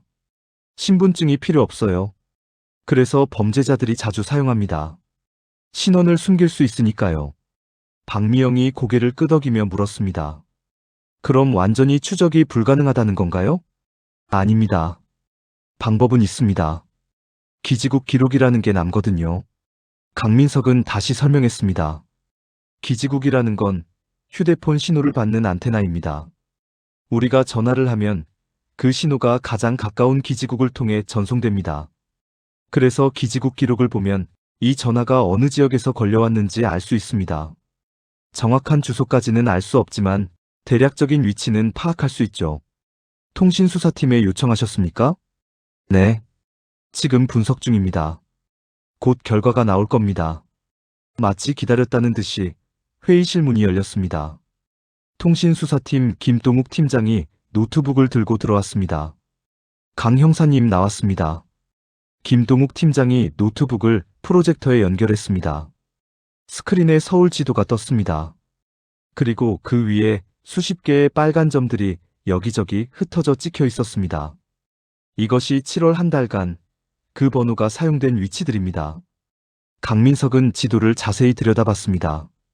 점들은 서울 전역에 흩어져 있었습니다. 강남구, 강북구, 송파구, 마포구, 용산구, 영등포구. 패턴이 전혀 보이지 않았습니다. 특이한 점이 있습니다. 김동욱 팀장이 말했습니다. 보통 사람들은 일정한 패턴이 있습니다. 집과 직장 주변에서 주로 전화를 하죠. 그래서 점들이 한두 곳에 집중되는 경우가 많습니다. 그런데 이 사람은 다릅니다. 매일 다른 곳에서 전화했습니다. 마치 계속 이동하는 것처럼요. 최일권 반장이 팔짱을 풀며 중얼거렸습니다. 일정한 거처가 없다는 얘기로군. 그렇게 보입니다. 강민석이 물었습니다. 가장 최근 위치는 어디입니까? 어제 오후 4시 서울 강남구 역삼동입니다. 지금은요? 김동욱 팀장이 고개를 저었습니다. 전원이 꺼져 있습니다. 어제 저녁 6시 이후로 신호가 잡히지 않습니다. 이재훈이 중얼거렸습니다. 형사님한테 전화 받고 폰을 꺼버린 거네요. 그럴 가능성이 높습니다. 강민석은 턱을 쓸었습니다. 이틀째 면도를 하지 않아 수염이 까슬까슬하게 손에 닿았습니다. 다른 전화번호는 없습니까? 윤정 씨 명의로 개통된 다른 번호 같은 거요. 확인해봤지만 없습니다. 이 선불폰 번호가 유일합니다. 그럼 이 번호가 우리의 유일한 단서입니다. 강민석은 시계를 봤습니다. 오전 10시 15분. 김 팀장님, 이 번호 계속 모니터링 부탁드립니다. 전원이 켜지는 즉시 저한테 연락 주십시오. 1시간이고 2시간이고 늦지 않게요. 알겠습니다. 김동욱 팀장이 나가자 강민석은 팀원들을 하나씩 둘러봤습니다. 그리고 각자에게 임무를 부여하기 시작했습니다. 이재훈, 너는 등산 동호회로 가. 산사랑 모임이라고 윤정 씨가 가입했던 곳. 회원들 전수 조사해라. 김태훈이라는 사람에 대해 아는 대로 다 들어와. 알겠습니다, 형님. 김상호, 너는 CCTV야. 강동구 윤정 씨 집 주변 CCTV 전부 확보하고 강남 ATM 주변 것도 다 챙겨와. 7월 4일 전후로. 네. 박미영, 윤정 씨 금융거래 내역 전부 뽑아줘. 통장, 카드, 모든 계좌. 입출금 내역 하나도 빠뜨리지 말고. 알겠습니다. 최 반장님은 강민석이 말을 꺼내기도 전에 최일권 반장이 먼저 입을 열었습니다. 나는 과거 사건 뒤질게. 이런 수법이 처음일 리 없어. 비슷한 사건 찾아보지. 감사합니다. 강민석은 마커를 화이트보드 옆 선반에 내려놓았습니다. 다들 오후 5시까지 이 회의실로 집합. 중간에 중요한 거 발견하면 즉시 연락. 알겠지? 네. 팀원들이 일제히 대답했습니다. 그리고 각자 자리에서 일어나 급히 회의실을 빠져나갔습니다. 강민석은 잠시 화이트보드 앞에 홀로 서 있었습니다. 10-XXXX-7729. 이 숫자들을 뚫어지게 바라봤습니다. 너는 누구냐? 대체 넌 누구고 왜 윤정 씨를 죽였냐? 그의 머릿속에서 질문들이 끊임없이 맴돌았습니다. 그날 오후 2시 서울 북한산 기슭. 이재훈 형사는 등산로 입구 주차장에 차를 세웠습니다. 여름 햇살이 뜨거웠습니다. 매미 소리가 시끄럽게 울려 퍼지고 있었습니다. 주차장에는 승합차 2대가 서 있었고 그 옆에 중년 남녀 15명 정도가 등산 준비를 하고 있었습니다. 모두 50대에서 60대로 보였습니다. 이재훈은 그들에게 다가가 공손하게 인사를 건넸습니다. 안녕하십니까? 경찰입니다. 잠깐 여쭤볼 게 있어서 왔습니다. 사람들의 표정이 순식간에 굳었습니다. 경찰이라는 말에 누구나 긴장하는 법입니다. 한 남성이 앞으로 나왔습니다. 60대 초반으로 보이는 키가 크고 인상이 날카로운 남성이었습니다. 무슨 일이십니까? 서윤정 씨 사건 관련해서 몇 가지 여쭤보려고 합니다. 그러자 한 여성이 갑자기 손수건을 꺼내 눈가를 닦았습니다. 50대 중반쯤 되어 보이는 단발머리에 안경을 쓴 여성이었습니다. 윤정 씨가 정말 돌아가신 건가요? 목소리가 떨렸습니다. 이재훈은 고개를 끄덕였습니다. 네. 유감스럽게도 그렇습니다. 세상에. 여성은 고개를 떨구고 흐느꼈습니다. 옆에 있던 다른 회원이 그녀의 어깨를 토닥였습니다. 이재훈은 잠시 기다렸다가 조심스럽게 질문을 이어갔습니다. 혹시 여러분, 김태훈이라는 분을 아십니까? 사람들이 서로를 쳐다봤습니다. 누군가는 아는 듯, 누군가는 모르는 듯한 표정들이 교차했습니다. 결국 아까 눈물을 닦던 그 단발머리 여성이 입을 열었습니다. 아, 그 사람 말씀이시군요. 아십니까? 네, 압니다. 작년 봄쯤에 우리 동호회에 왔었어요. 어떤 사람이었습니까? 여성은 잠시 기억을 더듬었습니다. 처음엔 굉장히 조용했어요. 말도 별로 없고 그냥 묵묵히 산만 타는 사람인 줄 알았죠. 그런데 몇 번 같이 다니다 보니까 말을 참 잘하더라고요. 특히 여자 회원들한테요. 윤정 씨와는 어땠습니까? 가까웠죠. 정말 가까웠어요. 여성의 목소리에 묘한 감정이 섞여 있었습니다. 부러움일까요? 아니면 안타까움일까요? 거의 연인처럼 보였어요. 항상 같이 다니고 윤정 씨 짐도 들어주고 물도 챙겨주고 저희는 곧 결혼한다는 소식 들을 줄 알았어요. 이재훈은 수첩을 꺼내 메모하기 시작했습니다. 외모는 어땠습니까? 기억나시는 대로 말씀해 주세요. 평범했어요. 아주 평범했어요. 키는 한 172cm 정도? 마른 편이었고 얼굴은 여성은 잠시 생각하다가 말했습니다. 특별한 게 없었어요. 그냥 거리에서 지나치면 기억도 못할 정도로요. 중년 남자의 평범한 얼굴이었어요. 나이는요? 50전으로 보였어요. 다른 회원 한 명이 끼어들었습니다. 40대 후반의 여성이었습니다. 그 사람, 직업이 뭐라고 했더라? 무역업 한다고 하지 않았어요? 아니야, IT 회사 다닌다고 했던 것 같은데. 60대 남성이 말했습니다. 건설업 한다고 들었는데요, 저는. 이재훈은 펜을 멈추고 고개를 들었습니다. 직업이 여러 개였습니까? 단발머리 여성이 고개를 끄덕였습니다. 그게 말할 때마다 달랐어요. 저한테는 무역업 한다고 했는데 다른 분한테는 다르게 말한 것 같아요. 이상하긴 했죠. 근데 그때는 그냥 넘어갔어요. 60대 남성이 팔짱을 끼고 말했습니다. 저는 그 사람 처음부터 수상했습니다. 말이 너무 매끄러워요. 여자들이 듣고 싶어 하는 말만 골라서 하더라고요. 예를 들면 어떤 말입니까? 당신이 있어 제 인생이 행복합니다. 당신은 제게 전부입니다. 뭐 그런 식이죠. 듣는 사람 입장에서야 좋겠지만 남자가 봐도 좀 과하다 싶었어요. 40대 여성이 조심스럽게 말을 보탰습니다.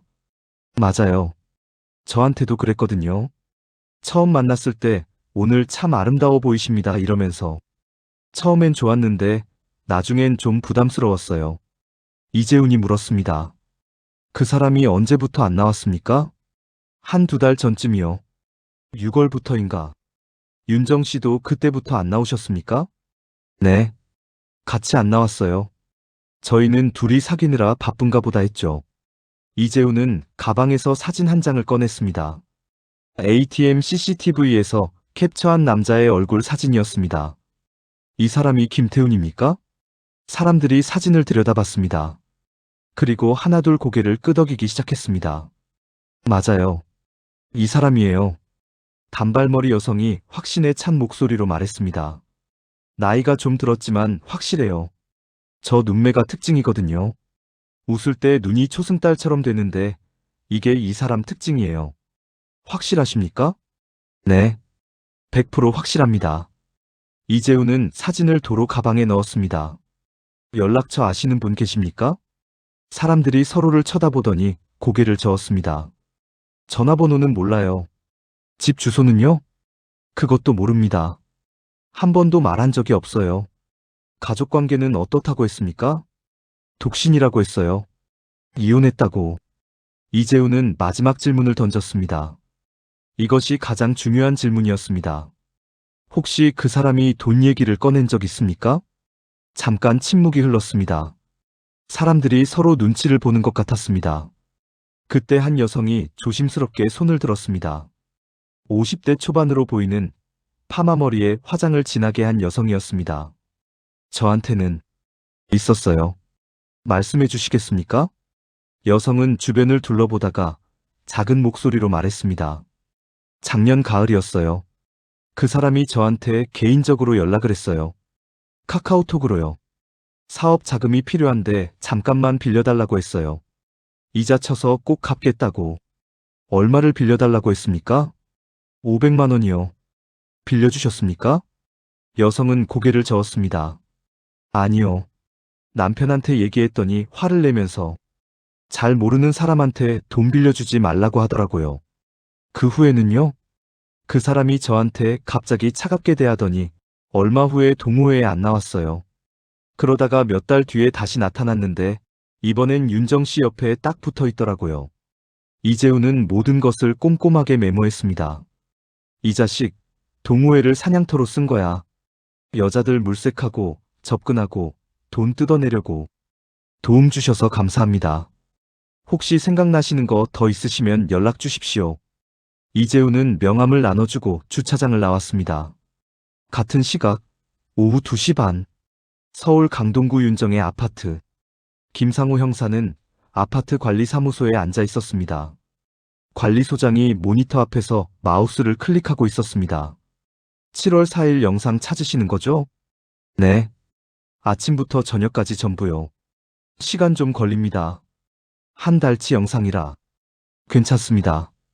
기다리겠습니다. 잠시 후 화면에 영상이 재생되기 시작했습니다. 7월 4일 오전 8시 3분. 아파트 정문 CCTV. 한 여성이 현관문을 나서는 모습이 찍혔습니다. 흰색 블라우스에 검은색 바지를 입은 중년 여성. 가방을 메고 있었습니다. 이분이 서윤정 씨입니다. 관리소장이 말했습니다. 김상호는 화면을 자세히 들여다봤습니다. 윤정의 얼굴이 선명하게 보였습니다. 표정은 평온해 보였습니다. 특별히 불안해하거나 두려워하는 기색은 없었습니다. 평소와 다른 점 있습니까? 김상호가 물었습니다. 글쎄요. 평소에도 저렇게 입으셨는데요. 영상은 계속됐습니다. 윤정이 주차장으로 걸어갔습니다. 그녀의 차 앞에 섰습니다. 흰색 현대 아반떼. 차 문을 열고 탔습니다. 차가 천천히 움직이기 시작했습니다. 그리고 아파트 정문을 빠져나갔습니다. 이 차가 다시 돌아왔습니까? 확인해 보겠습니다. 관리소장이 영상을 빨리 감기했습니다. 차는 끝내 돌아오지 않았습니다. 7월 4일에는 돌아오지 않았네요. 관리소장이 말했습니다. 그 다음 날은요? 5일, 6일, 7일. 관리소장이 계속 영상을 확인했습니다. 그러나 윤정의 차는 나타나지 않았습니다. 일주일 동안 안 돌아왔습니다. 김상호는 메모했습니다. 7월 4일 오전 8시에 차를 타고 나갔다. 그리고 돌아오지 않았다. 차는 지금 어디에 있지? 혹시 이 아파트에 외부 차량이 들어온 기록 있습니까? 7월 초에요. 외부 차량은 방문증을 받아야 하는데 관리소장이 서류함을 뒤졌습니다. 방문 차량 기록부를 꺼냈습니다. 윤정 씨 집에 방문한 사람은요? CCTV로 확인해보죠. 관리소장이 엘리베이터 CCTV를 열었습니다. 윤정의 집은 15층이었습니다. 7월 1일부터 확인하시면 됩니다. 영상을 쭉 돌렸습니다. 대부분 윤정 혼자 엘리베이터를 타고 오르내렸습니다. 가끔 이웃 주민들과 함께 타기도 했습니다. 그런데 7월 2일 오후 7시 32분 윤정과 함께 탄 사람이 있었습니다. 남자였습니다. 김상호는 재빨리 일시정지를 눌렀습니다. 이 사람 누구입니까? 화면 속 남자. 모자를 눌러 쓰고 있었습니다. 그러나 옆모습이 보였습니다. 40대 후반에서 50대 초반으로 보였습니다. 평범한 체격, 캐주얼한 옷차림, 회색 티셔츠에 청바지. 잘 모르겠는데요. 처음 보는 사람 같은데. 김상호는 화면을 캡처했습니다. 그리고 ATM에서 찍힌 남자 사진을 꺼내 비교했습니다. 같은 사람이었습니다. 체격, 키, 옆모습의 윤곽. 틀림없었습니다. 이 사람이 몇 시에 나갔습니까? 관리소장이 영상을 빨리 감기했습니다. 남자가 혼자 엘리베이터를 타고 내려왔습니다. 모자를 여전히 쓰고 있었습니다. 그런데 이번에는 정면이 잠깐 보였습니다. 카메라를 의식하지 못한 듯 고개를 들어 층수 표시를 확인하는 순간이었습니다. 김상호는 즉시 일시정지를 눌렀습니다. 얼굴을 확대했습니다. 선명했습니다. 평범한 중년 남성의 얼굴. 그러나 이제 그 얼굴에는 이름표가 붙어 있었습니다. 용의자. 김상호는 여러 장의 사진을 캡처했습니다. 그리고 즉시 강민석에게 전화를 걸었습니다. 같은 시각 오후 3시 광주지방경찰청. 박미영 형사는 책상 위에 출력된 서류들을 펼쳐놓고 있었습니다. 서윤정의 금융거래 내역. A사 용지로 20장이 넘었습니다. 그녀는 형광펜을 들고 하나씩 체크하기 시작했습니다. 윤정의 주거래 은행은 국민은행이었습니다. 통장 잔액은 4,300만 원. 꽤 안정적인 금액이었습니다. 매달 무역업 수익이 들어왔습니다. 300만 원에서 500만 원 정도. 규칙적이었습니다. 지출도 규칙적이었습니다. 관리비, 공과금, 식비, 교통비, 통신비. 특별한 지출은 눈에 띄지 않았습니다. 성실하게 사신 분이네. 낭비도 없고. 그런데 7월 들어서 달라졌습니다. 사흘간 총 450만 원. 박미영은 형광펜으로 그 부분을 표시했습니다. 갑자기 왜 이렇게 많이 뽑았지? 무슨 일이 있었나? 그리고 7월 4일. 박미영의 손이 멈췄습니다. 오후 3시 17분. 강남구 역삼동 은행 ATM. 인출 금액 2,500만 원. 2,500만 원? 박미영은 자기도 모르게 중얼거렸습니다. 한꺼번에 2,500만 원을 인출한다? 보통 사람이라면 불가능한 금액이었습니다. ATM 1일 인출 한도가 대부분 2,500만 원이니까요. 최대 한도까지 뽑았어. 그런데 윤정 씨가 뽑은 게 아니야. 왜냐하면 윤정 씨는 이미. 박미영은 즉시 은행에 전화를 걸었습니다. 여보세요, 경찰입니다. CCTV 영상 확보가 필요합니다. 7월 4일 오후 3시경 역삼동 지점 ATM 앞. 1시간 후 영상이 이메일로 도착했습니다. 박미영은 영상을 재생했습니다. 화면에 ATM 앞이 보였습니다. 오후 3시 15분 한 남자가 나타났습니다. 모자를 눌러 쓴 중년 남성. 회색 티셔츠에 청바지. 남자는 주변을 한번 둘러봤습니다. 그리고 ATM 앞으로 다가갔습니다. 가방에서 카드를 꺼냈습니다. 카드를 넣었습니다. 비밀번호를 입력했습니다. 화면을 보는 박미영의 심장이 빨리 뛰었습니다. 남자는 금액을 선택했습니다. 화면에 숫자가 떴습니다. 2,500만 원. 확인 버튼을 눌렀습니다.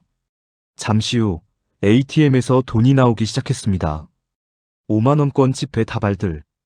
남자는 그것을 가방에 넣었습니다. 천천히 서두르지 않고.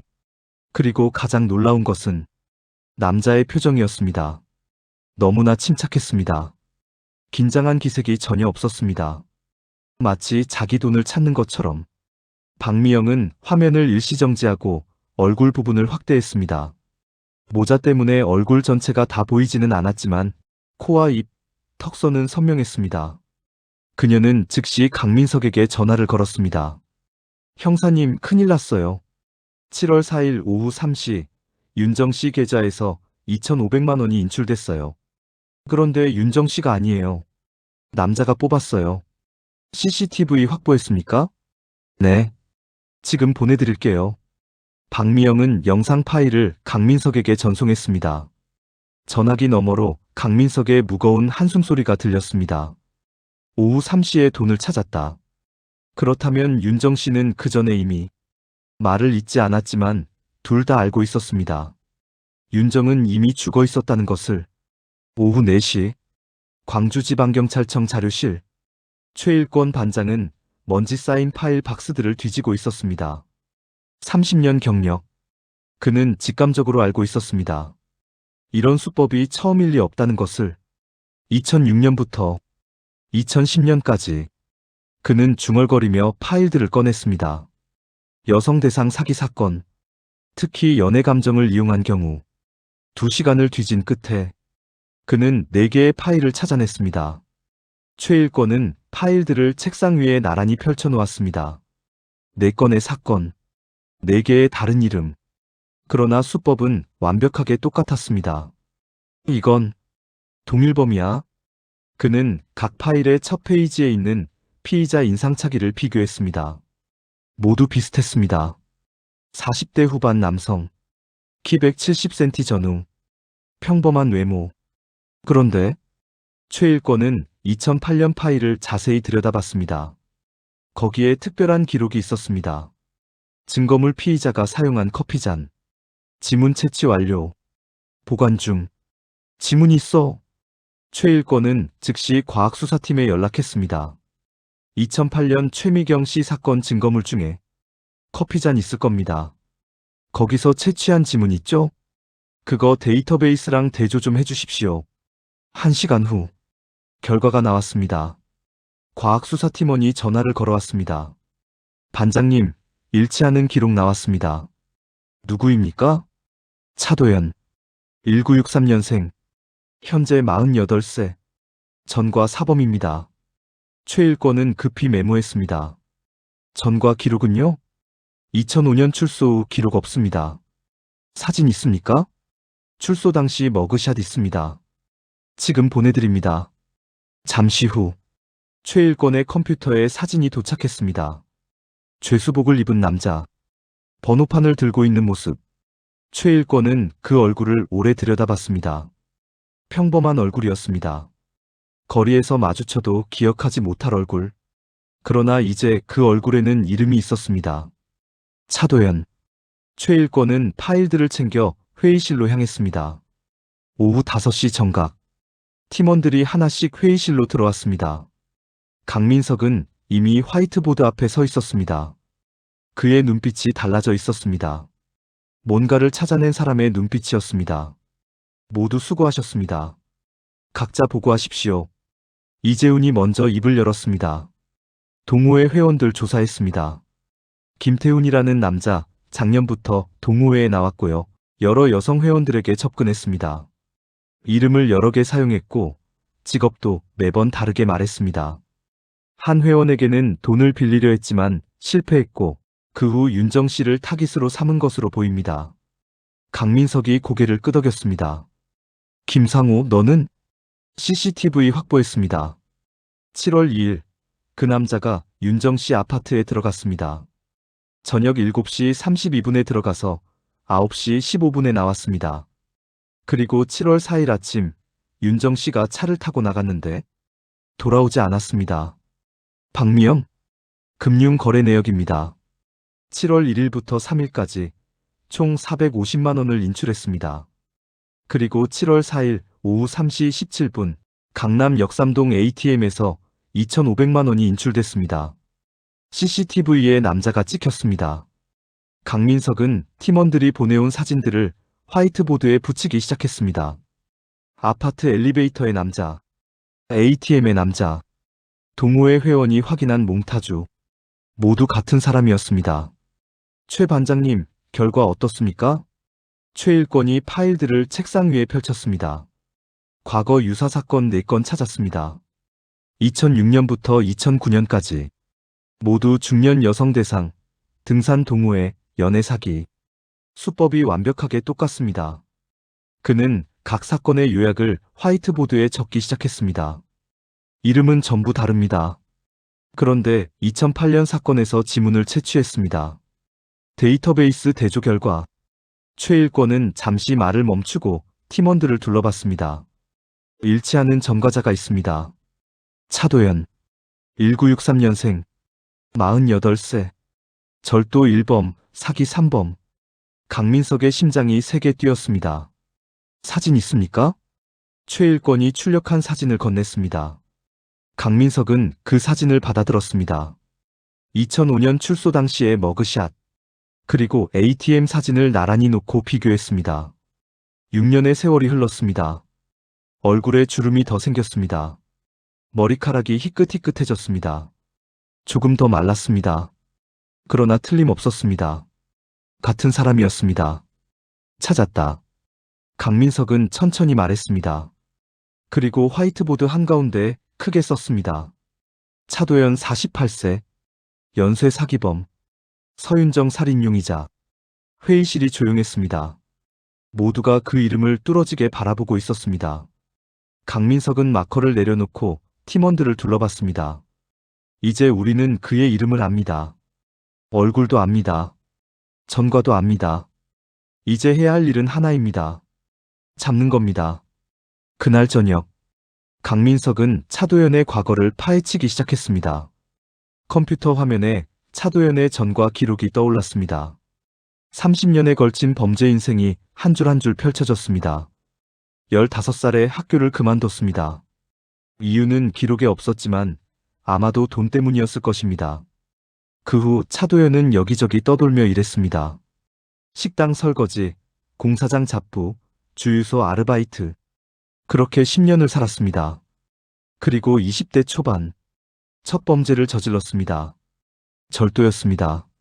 남의 집에 침입해서 현금을 훔쳤습니다. 징역 6개월. 출소 후에도 계속 절도를 했습니다. 30대의 방법을 바꿨습니다. 사기로 전환한 것입니다. 처음에는 투자 사기였습니다. 내가 좋은 정보가 있다. 이 주식에 투자하면 대박이다. 그렇게 사람들을 속였습니다. 그리고 2005년 3월 15일 마지막 출소. 강민석은 출소 당시의 머그샷을 확대했습니다. 죄수복을 입은 42살의 차도연. 번호판을 들고 정면을 응시하는 얼굴. 평범했습니다. 특별한 인상이 없었습니다. 거리에서 스쳐 지나가도 기억하지 못할 얼굴. 그러나 그 눈빛, 텅 비어 있었습니다. 어떤 감정도 보이지 않았습니다. 후회도 반성도 분노도. 그저 무표정. 이 사람은 양심이 없어. 강민석은 직감적으로 느꼈습니다. 2005년 출소 후 차도연의 기록은 끊겼습니다. 더 이상 체포된 적이 없었습니다. 그러나 범죄를 멈춘 것은 아니었습니다. 최 일권 반장이 찾아낸 4건의 사건이 증명했습니다. 2006년부터 2009년까지 4명의 여성, 같은 수법. 그리고 2011년 5번째 피해자 서윤정. 차도연은 6년 동안 경찰의 레이더를 피해 다녔습니다. 선불폰을 쓰고 타인 명의를 도용하고 현금으로 생활하며 유령처럼 살았습니다. 8월 10일 수요일 오전, 강민석은 서울로 다시 향했습니다. 이번에는 2008년 피해자 최미경을 만나기 위해서였습니다. 오전 10시, 송파구의 한 카페. 창가 자리에 여성이 앉아 있었습니다. 55살이 된 최미경. 단발머리에 안경을 쓰고 있었습니다. 강민석이 다가갔습니다. 최미경 씨십니까? 네. 강민석 형사님이시죠? 맞습니다. 시간 내주셔서 감사합니다. 강민석이 앉자 최미경이 커피를 한 모금 마셨습니다. 손이 떨렸습니다. 잔이 받침에 부딪히며 작은 소리를 냈습니다. 어제 전화 받고 한숨도 못 잤어요. 최미경의 목소리가 떨렸습니다. 힘드시겠지만 몇 가지 여쭤봐야 합니다. 네, 말씀하세요. 강민석은 가방에서 사진을 꺼냈습니다. ATM CCTV에서 캡처한 남자의 얼굴. 이 사람 확인해 주시겠습니까? 최미경은 사진을 받아들었습니다. 그리고 한참 들여다봤습니다. 얼굴이 점점 창백해졌습니다. 손이 더 심하게 떨렸습니다. 이 사람. 목소리가 나오지 않았습니다. 다시 시도했습니다. 이 사람이 정우진이에요. 확실하십니까? 3년이 지났는데. 확실해요. 최미경은 사진에서 눈을 떼지 못했습니다. 마치 그 종이 위의 얼굴이 자신을 노려보고 있는 것처럼. 이 사람을 어떻게 잊겠어요? 제 인생을 망가뜨린 사람을요. 눈물이 그녀의 눈가에 맺혔습니다. 강민석은 조용히 기다렸습니다. 최미경이 손수건을 꺼내 눈가를 닦았습니다. 깊은 숨을 들이쉬었습니다. 그리고 말하기 시작했습니다. 2008년 봄이었어요. 저는 이혼한 지 2년 됐을 때였어요. 혼자 살았어요. 아들은 전 남편이 키우고 있었고, 저는 너무 외로웠어요. 최미경의 목소리에 오래된 슬픔이 묻어났습니다. 등산 동호회에 가입했어요. 사람들을 만나고 싶었거든요. 혼자 있으면 자꾸 우울해져서. 그곳에서 그를 만났어요. 정우진. 그땐 그게 그 사람 이름인 줄 알았죠. 첫인상은 어땠습니까? 평범했어요. 특별히 잘생기지도 못생기지도 않았어요. 말수도 많지 않았고. 그런데 몇 번 같이 등산을 하면서 달라졌어요. 말을 걸어오기 시작했어요. 처음엔 날씨 얘기, 산 얘기 같은 거였어요. 그러다 점점 개인적인 얘기를 하게 됐죠. 어떤 얘기들이었습니까? 최미경은 잠시 기억을 떠올렸습니다. 제 이혼 얘기를 했어요. 그랬더니 자기도 이혼했대요. 아내가 바람을 피워서 이혼했다고. 혼자 살면서 외롭다고. 그 말을 듣고 동질감을 느꼈어요. 저도 똑같이 외로웠으니까. 그 후에는요? 자주 만났어요. 동호회 모임 외에도 따로 만났어요. 커피도 마시고 영화도 보고. 3개월쯤 지났을 때 고백을 받았어요. 최미경의 목소리가 더 떨렸습니다. 당신이 좋습니다. 진심입니다. 그렇게 말하더라고요. 그날 밤 얼마나 기뻤는지 몰라요. 50이 넘어서 다시 사랑받을 수 있다니. 꿈만 같았어요. 그녀는 잠시 말을 멈췄습니다. 커피를 또 한 모금 마셨습니다. 사귄 지 2달쯤 됐을 때였어요. 그 사람이 말했어요. 사업을 하나 시작하려는데 자금이 부족하다고. 은행 대출을 받으려 했는데 신용 문제로 안 된대요. 잠깐만 빌려달라고 했어요. 3달만 쓰고 이자 쳐서 갚겠다고. 얼마를 빌려달라고 했습니까? 4,500만 원이요. 큰 금액인데 바로 빌려주셨습니까? 최미경이 고개를 떨구었습니다. 망설였어요. 물론 망설였죠. 4,500만 원이면 제 전 재산의 절반이었으니까. 그런데 그 사람이 말했어요. 당신을 믿으니까 부탁하는 겁니다. 당신이 제 전부입니다. 이 사업만 성공하면 우리 결혼합시다. 결혼이라는 말에 저는 무너졌어요. 최미경의 눈에서 눈물이 흘러내렸습니다. 바보 같았죠. 50이 넘어서 그런 말에 속다니. 하지만 그때 저는 정말 행복했어요. 다시 가정을 꾸릴 수 있다고 생각했어요. 아들도 데려와서 같이 살 수 있을 거라고. 강민석은 조용히 들었습니다. 그 사람 통장에 4,500만 원을 송금했어요. 그리고 일주일 후 연락이 끊겼어요. 전화를 안 받았습니까? 처음 이틀은 받았어요. 지금 바빠서 나중에 전화할게 이러면서요. 그러다 사흘째부터 아예 안 받더라고요. 전화기를 껐는지 꺼져 있었어요. 집으로 찾아가셨습니까? 갔죠. 당연히 갔죠. 최미경의 목소리가 높아졌습니다.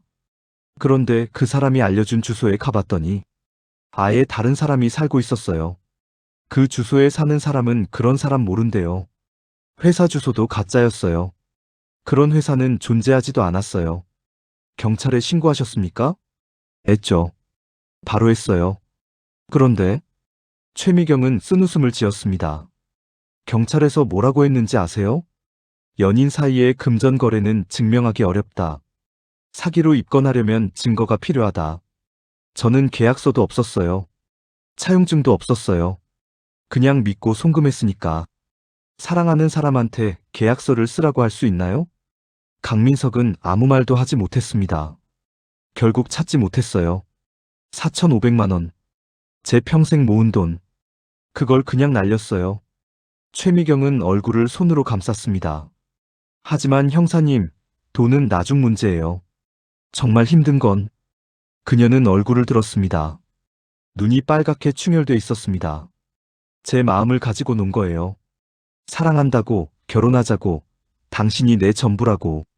그 말들이 전부 거짓이었다는 게. 그게 제일 아팠어요. 강민석은 고개를 숙였습니다. 한참이 지나서야 최미경이 진정했습니다. 형사님, 왜 갑자기 저한테 연락하신 거예요? 그 사람이 또 다른 범죄를 저질렀습니다. 또요? 네. 그리고 이번에는 강민석은 조심스럽게 말했습니다. 사람을 죽였습니다. 최미경의 얼굴이 창백해졌습니다. 누구를요? 서윤정이라는 분입니다. 48세. 역시 등산 동호회에서 만났습니다. 같은 수법이었습니다. 최미경은 입을 막았습니다. 세상에. 그래서 저희가 그 사람을 찾고 있습니다.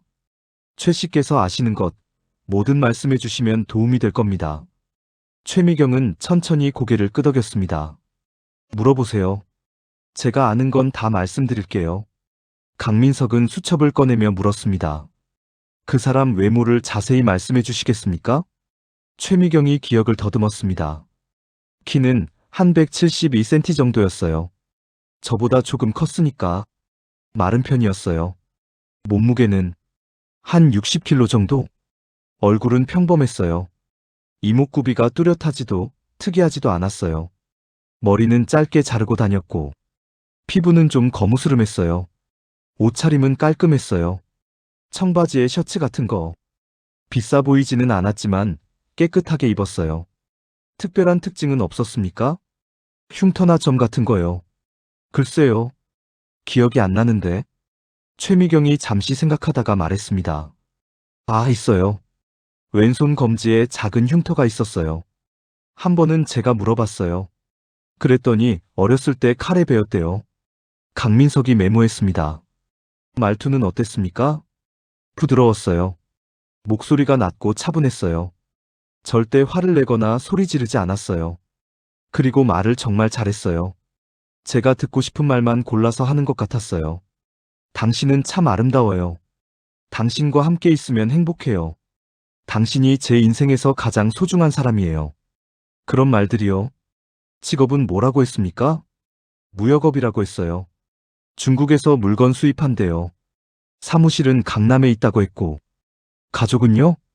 부모님은 돌아가셨대요. 형제도 없다고 했어요. 이혼한 아내 말고는 아무도 없다고. 그래서 더 외롭다고 했어요. 강민석은 계속 메모했습니다. 취미나 특기는요? 등산이요. 그래서 동호회에 있었으니까. 그리고 요리를 좀 한대요. 한번 저한테 김치찌개를 끓여준 적 있어요. 맛있었어요. 차는 뭘 탔습니까? 흰색 아반떼요. 좀 오래된 차였어요. 강민석의 눈빛이 날카로워졌습니다. 흰색 아반떼요? 네. 서윤정도 흰색 아반떼를 탔어. 우연인가? 아니면 혹시 번호판 기억나십니까? 아니요, 그건 몰라요. 그 사람이 어디 살았는지 아십니까? 실제로요. 최미경이 고개를 저었습니다. 몰라요. 주소를 알려줬지만 가짜였으니까. 실제로 어디 사는지는 끝내 몰랐어요. 마지막으로 한 가지만 더 여쭤볼게요. 네. 그 사람이 다른 여자 얘기를 한 적 있습니까? 최미경이 잠시 생각했습니다. 없었어요. 저만 사랑한다고 했으니까. 그런데요? 한 번 이상한 일이 있었어요. 같이 식당에서 밥을 먹고 있었는데 갑자기 어떤 여자가 다가와서 인사를 하더라고요. 오빠, 여기서 다 만나네요. 이러면서. 그 사람이 당황하는 것 같았어요. 그 여자한테 누구세요? 이렇게 물었어요. 그랬더니 그 여자가 이상한 표정을 지으며 가더라고요. 저한테는 전에 일하던 회사 직원인데 사람을 잘못 본 것 같다고 했어요. 그 여자 얼굴 기억나십니까?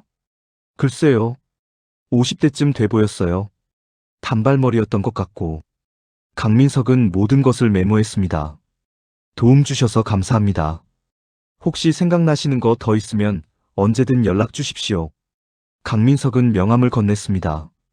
최미경이 명함을 받으며 물었습니다. 형사님, 그 사람 꼭 잡아주세요. 저 같은 피해자가 더 이상 나오지 않게 최선을 다하겠습니다. 카페를 나서며 강민석은 생각했습니다. 차도연. 이 자식은 20년 넘게 똑같은 수법으로 여자들을 속여왔어. 그런데 왜 윤정만 죽였지? 뭔가 다른 일이 있었던 거야? 윤정한테 들킨 거야. 그래서 그날 오후 광주로 돌아가는 차 안. 강민석은 운전하며 생각을 정리했습니다. 과거 피해자들. 박은희, 정수진, 최미경, 한지영. 4명 모두 살아있습니다. 돈만 잃었을 뿐입니다. 그런데 왜 서윤정만 죽었을까? 강민석은 각 피해자의 특징을 떠올렸습니다. 박은희 이혼, 자녀 없음, 친척 적음. 정수진 독신, 부모 사망, 형제 없음. 최미경 이혼, 자녀와 연락 끊김, 혼자 생활. 한지영 독신, 해외 장기 체류, 연고 적음. 공통점이 보였습니다. 모두 연고가 적었습니다. 가족이 없거나 있어도 멀었습니다. 그래서 실종돼도 금방 신고가 들어오지 않았습니다. 경찰도 추적하기 어려웠습니다. 그런데 서윤정은 달랐습니다. 동생이 있었습니다. 긴밀한 관계였습니다. 자주 연락하는 사이였습니다. 어머니도 계셨습니다. 가끔 집에 방문하는 관계였습니다. 이틀만 연락이 안 돼도 동생이 집에 찾아왔습니다.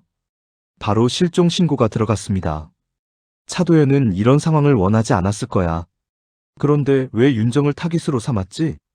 강민석은 윤정의 노트북을 떠올렸습니다.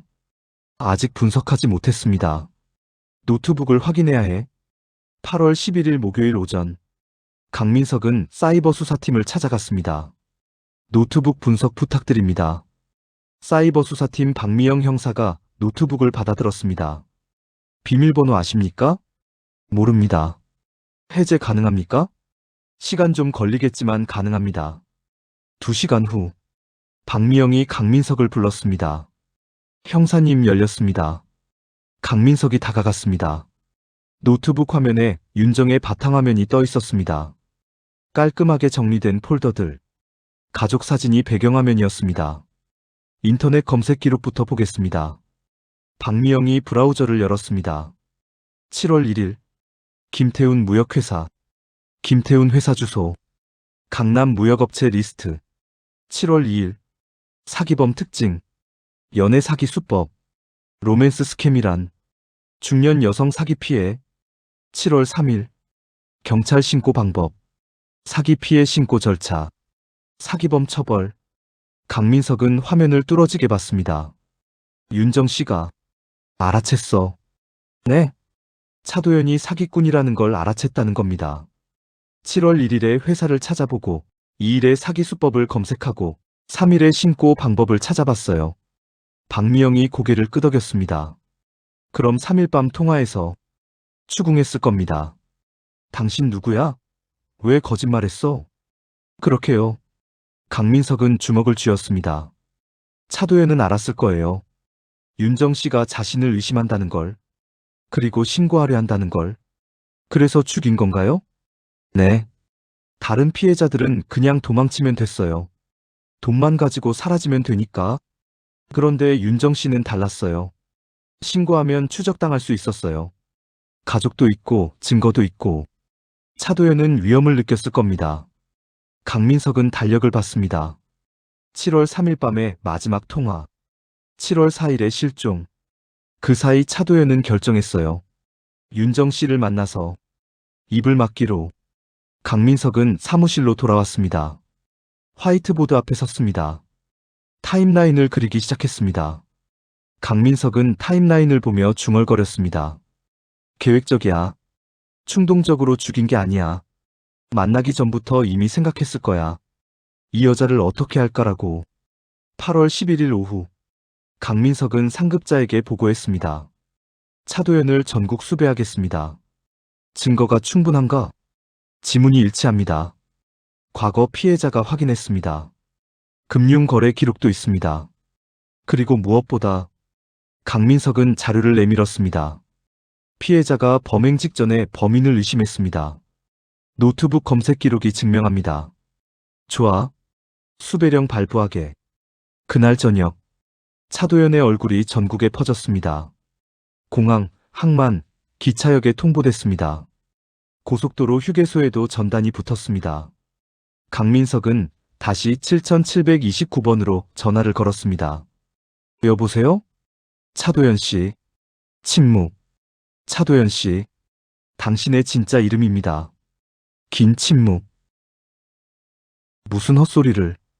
1963년생. 부산 출생. 전과 사범. 절도 사기. 2005년 출소. 그 후 여러 이름으로 여성들을 속였습니다. 목소리가 변했습니다. 더 이상 차분하지 않았습니다. 서윤정 씨를 7월 4일에 죽였습니다.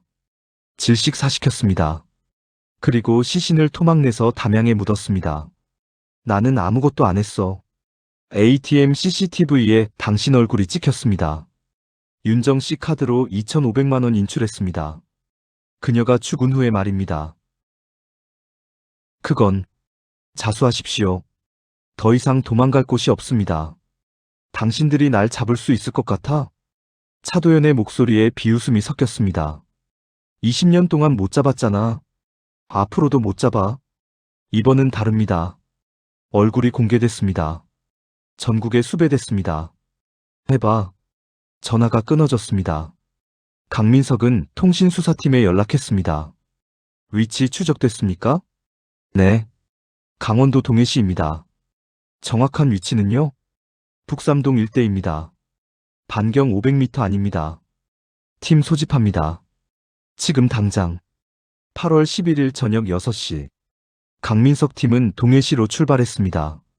차세대, 형사 8명, 강민석, 이재훈, 김상호, 박미영, 그리고 동해경찰서에서 지원 나온 4명. 고속도로를 달렸습니다. 해가 지고 있었습니다. 하늘이 붉게 물들었습니다. 이재훈이 운전하며 물었습니다. 형님, 이번엔 잡을 수 있을까요? 잡아야지. 강민석의 목소리는 단호했습니다. 7년 전 피해자들은 돈만 잃었어. 그런데 윤정 씨는 목숨을 잃었어. 이번에 못 잡으면 또 누가 죽을지 몰라. 차 안이 조용해졌습니다. 3시간을 달렸습니다. 밤 9시. 동해시 도착. 동해경찰서에서 합류했습니다. 마지막 신호 위치가 어디입니까? 북삼동입니다. 이 근처 어딘가입니다. 지도를 펼쳤습니다. 북삼동. 주택가였습니다. 다세대 주택들이 빼곡했습니다. 팀 나눠서 수색합니다. 여관, 고시원, 원룸 전부 확인하십시오. 사진 보여주고 목격자 찾으십시오. 알겠습니다. 밤 9시 30분. 수색 시작. 좁은 골목길. 어두운 밤. 가로등 불빛만 희미했습니다. 형사들이 집집마다 방문했습니다. 경찰입니다. 이 사람 보셨습니까? 못 봤는데요. 모르겠는데요. 1시간이 지났습니다. 2시간이 지났습니다. 밤 11시. 한 여관 주인이 말했습니다. 이 사람, 어디서 본 것 같은데? 강민석의 심장이 뛰었습니다. 어디서 보셨습니까? 우리 여관에. 어제까지 있었어요. 그런데 오늘 아침에 나갔어요. 몇 시예요? 7시쯤요. 강민석은 시계를 봤습니다. 밤 11시. 16시간 전. 방 보여주십시오. 여관 주인이 2층으로 안내했습니다. 작은 방. 침대 하나, 책상 하나. 강민석은 장갑을 끼고 방 안을 조사했습니다. 쓰레기통을 봤습니다. 비어 있었습니다. 책상 서랍. 역시 비어 있었습니다. 침대 밑. 아무것도 없었습니다. 깨끗이 치우고 갔어. CCTV 있습니까? 네, 입구에 있어요. CCTV 영상을 확인했습니다. 오늘 아침 7시 12분, 모자를 쓴 남자가 여관을 나서는 모습. 얼굴은 보이지 않았습니다. 그러나 체격, 걸음걸이, 차도연이었습니다. 주변 버스 터미널, 기차역 CCTV 확인하십시오. 팀원들이 움직였습니다. 1시간 후, 형님 발견했습니다. 박미영이 노트북을 들고 왔습니다. 버스 터미널 CCTV입니다. 오전 8시 15분, 서울행 버스에 타는 남자. 화면을 재생했습니다. 모자를 눌러 쓴 남자. 검은 가방을 든 남자. 버스에 올라탔습니다. 강민석은 주먹으로 벽을 쳤습니다. 놓쳤다. 다음 날 아침 8월 12일 금요일 강민석 팀은 서울로 돌아갔습니다. 차 안이 무거웠습니다. 아무도 말이 없었습니다. 강민석은 창밖을 보며 생각했습니다. 차도연, 이 자식은 20년을 이렇게 살아왔어. 경찰을 피해 다니며 이름을 바꿔가며 유령처럼. 9월이 지나갔습니다. 차도연은 잡히지 않았습니다. 가끔 목격담이 들어왔습니다. 부산에서 봤어요. 대구에서 봤어요. 그러나 확인하면 다른 사람이었습니다. 강민석은 포기하지 않았습니다. 매일 수배자 명단을 확인했습니다. 그리고 서윤정의 사진을 책상 위에 놓았습니다. 환하게 웃고 있는 여성. 등산복을 입은 모습. 윤정 씨, 조금만 기다려주세요. 꼭 잡겠습니다. 2011년 11월, 서윤정의 동생 서윤호가 강민석을 찾아왔습니다. 형사님, 어서 오십시오. 두 사람은 회의실에 앉았습니다. 서윤호는 많이 야윈 얼굴이었습니다. 넉 달 동안 많이 힘들었던 것 같았습니다. 범인, 아직 못 잡으셨죠? 죄송합니다. 괜찮습니다. 형사님 잘못이 아니잖아요. 서윤호는 창밖을 보았습니다. 형사님, 저희 누나가요. 목소리가 떨렸습니다. 평생 혼자 살았어요. 외로웠을 거예요. 그런데 누구한테도 말 안 했어요. 괜찮은 척 했어요. 그러다가 누군가 다가왔을 때, 사랑한다고 말했을 때, 얼마나 기뻤을까요? 서윤호의 눈에서 눈물이 흘렀습니다. 그런데 그게 다 거짓이었잖아요. 누나가 그걸 알았을 때, 얼마나 슬펐을까요? 얼마나 배신감을 느꼈을까요? 강민석은 아무 말도 하지 못했습니다. 형사님, 꼭 잡아주세요. 누나를 위해서, 그리고 다른 피해자들을 위해서 최선을 다하겠습니다. 서윤호가 일어섰습니다. 감사합니다. 그럼 이만. 윤호 씨. 네. 윤정 씨는 훌륭한 분이셨습니다. 성실하고 가족을 사랑하고 남에게 피해 주지 않으려 애쓰신 분. 그걸 잊지 마십시오. 서윤호는 고개를 숙여 인사했습니다. 2011년 12월 31일. 한 해의 마지막 날. 강민석은 사무실에 홀로 앉아 있었습니다. 창밖으로 눈이 내렸습니다. 하얗게, 조용히. 그는 화이트보드를 보았습니다. 그리고 강민석은 서윤정의 사진을 보았습니다. 미안합니다, 윤정 씨. 아직 못 잡았습니다. 그의 목소리가 작게 떨렸습니다. 하지만 포기하지 않겠습니다. 창밖의 눈은 계속 내렸습니다. 사건은 미제로 남았습니다. 그리고 2018년, 7년 만에 차도연이 발견됐습니다. 그러나 여러분, 그가 발견된 방식은 아무도 예상하지 못한 것이었습니다. 7년 후, 2018년 6월 15일 금요일, 강원도 동해시 북삼동, 낡은 다세대 주택 3층, 악취가 났습니다. 이웃 주민이 관리인에게 신고했습니다. 304호에서 냄새가 나요. 며칠째예요. 관리인이 문을 두드렸습니다. 계십니까? 대답이 없었습니다. 다시 두드렸습니다. 여전히 침묵. 관리인은 경찰에 신고했습니다. 오후 3시, 동해경찰서 순찰차가 도착했습니다. 경찰관 2명이 올라왔습니다. 문을 열었습니다. 방 안, 사평 남짓, 침대 하나, 책상 하나, 옷가지 몇 벌, 그리고 침대 위에 시신이 있었습니다. 부패가 진행된 상태였습니다. 사망한 지 최소 2주는 된 것 같았습니다. 경찰은 신원을 확인했습니다. 이름 강동욱.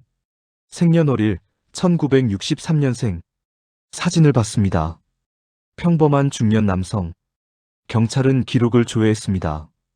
강동욱. 무직. 단독 거주. 사회보장 수급자. 고독사로 보였습니다. 부검이 진행됐습니다. 사인 당뇨 합병증. 자연사였습니다. 그런데 부검 과정에서 이상한 점이 발견됐습니다. 시신의 손에서 채취한 지문. 데이터베이스와 대조했습니다. 일치하는 기록이 나왔습니다. 차도연 1963년생. 전과 절도 1범, 사기 3범. 수배 중 살인 혐의. 강원지방경찰청이 발칵 뒤집혔습니다. 즉시 광주지방경찰청에 연락이 갔습니다. 2018년 6월 17일 일요일. 강민석 형사가 동해에 도착했습니다. 53세가 된 그는 머리가 반백이었습니다. 7년의 세월이 흘렀습니다. 그는 304호 앞에 섰습니다. 문을 열었습니다. 방 안으로 들어갔습니다. 냄새는 이미 제거됐습니다. 시신도 부검실로 옮겨졌습니다. 그러나 흔적은 남아 있었습니다. 강민석은 천천히 방을 둘러봤습니다. 침대, 낡은 이불, 베개 하나, 책상, 먼지 쌓인 표면, 옷장, 낡은 옷 몇 벌, 벽, 거기에 무언가 붙어 있었습니다. 메모지들이었습니다. 벽에 빼곡히 붙어 있었습니다. 강민석은 하나씩 읽었습니다. 최은주, 10-3xx-4xx. 박미선, 49세, 독신. 이정혜, 등산 동호회, 수요일. 여성 이름들, 전화번호들, 메모들. 최소 20명은 됐습니다. 강민석은 이를 악물었습니다. 7년 동안 계속했구나. 책상 서랍을 열었습니다. 신분증 사본들이 나왔습니다. 강동욱, 박성민, 이준석, 김태훈. 5개가 넘는 이름. 모두 타인명이었습니다. 강민석은 서랍을 더 뒤졌습니다. 통장이 나왔습니다. 열어봤습니다. 잔액 23만 원. 이게 다야? 수십억을 훔친 사기꾼. 그러나 죽을 때는 23만 원. 강민석은 쓴웃음을 지었습니다. 강민석은 차도연의 7년을 추적했습니다.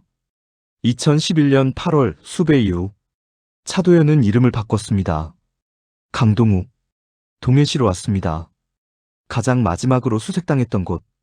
가장 위험한 곳이 가장 안전하다. 아마 그렇게 생각했을 것입니다. 월세 30만 원짜리 방을 얻었습니다. 사회보장 수급자로 등록했습니다. 매달 50만 원을 받았습니다.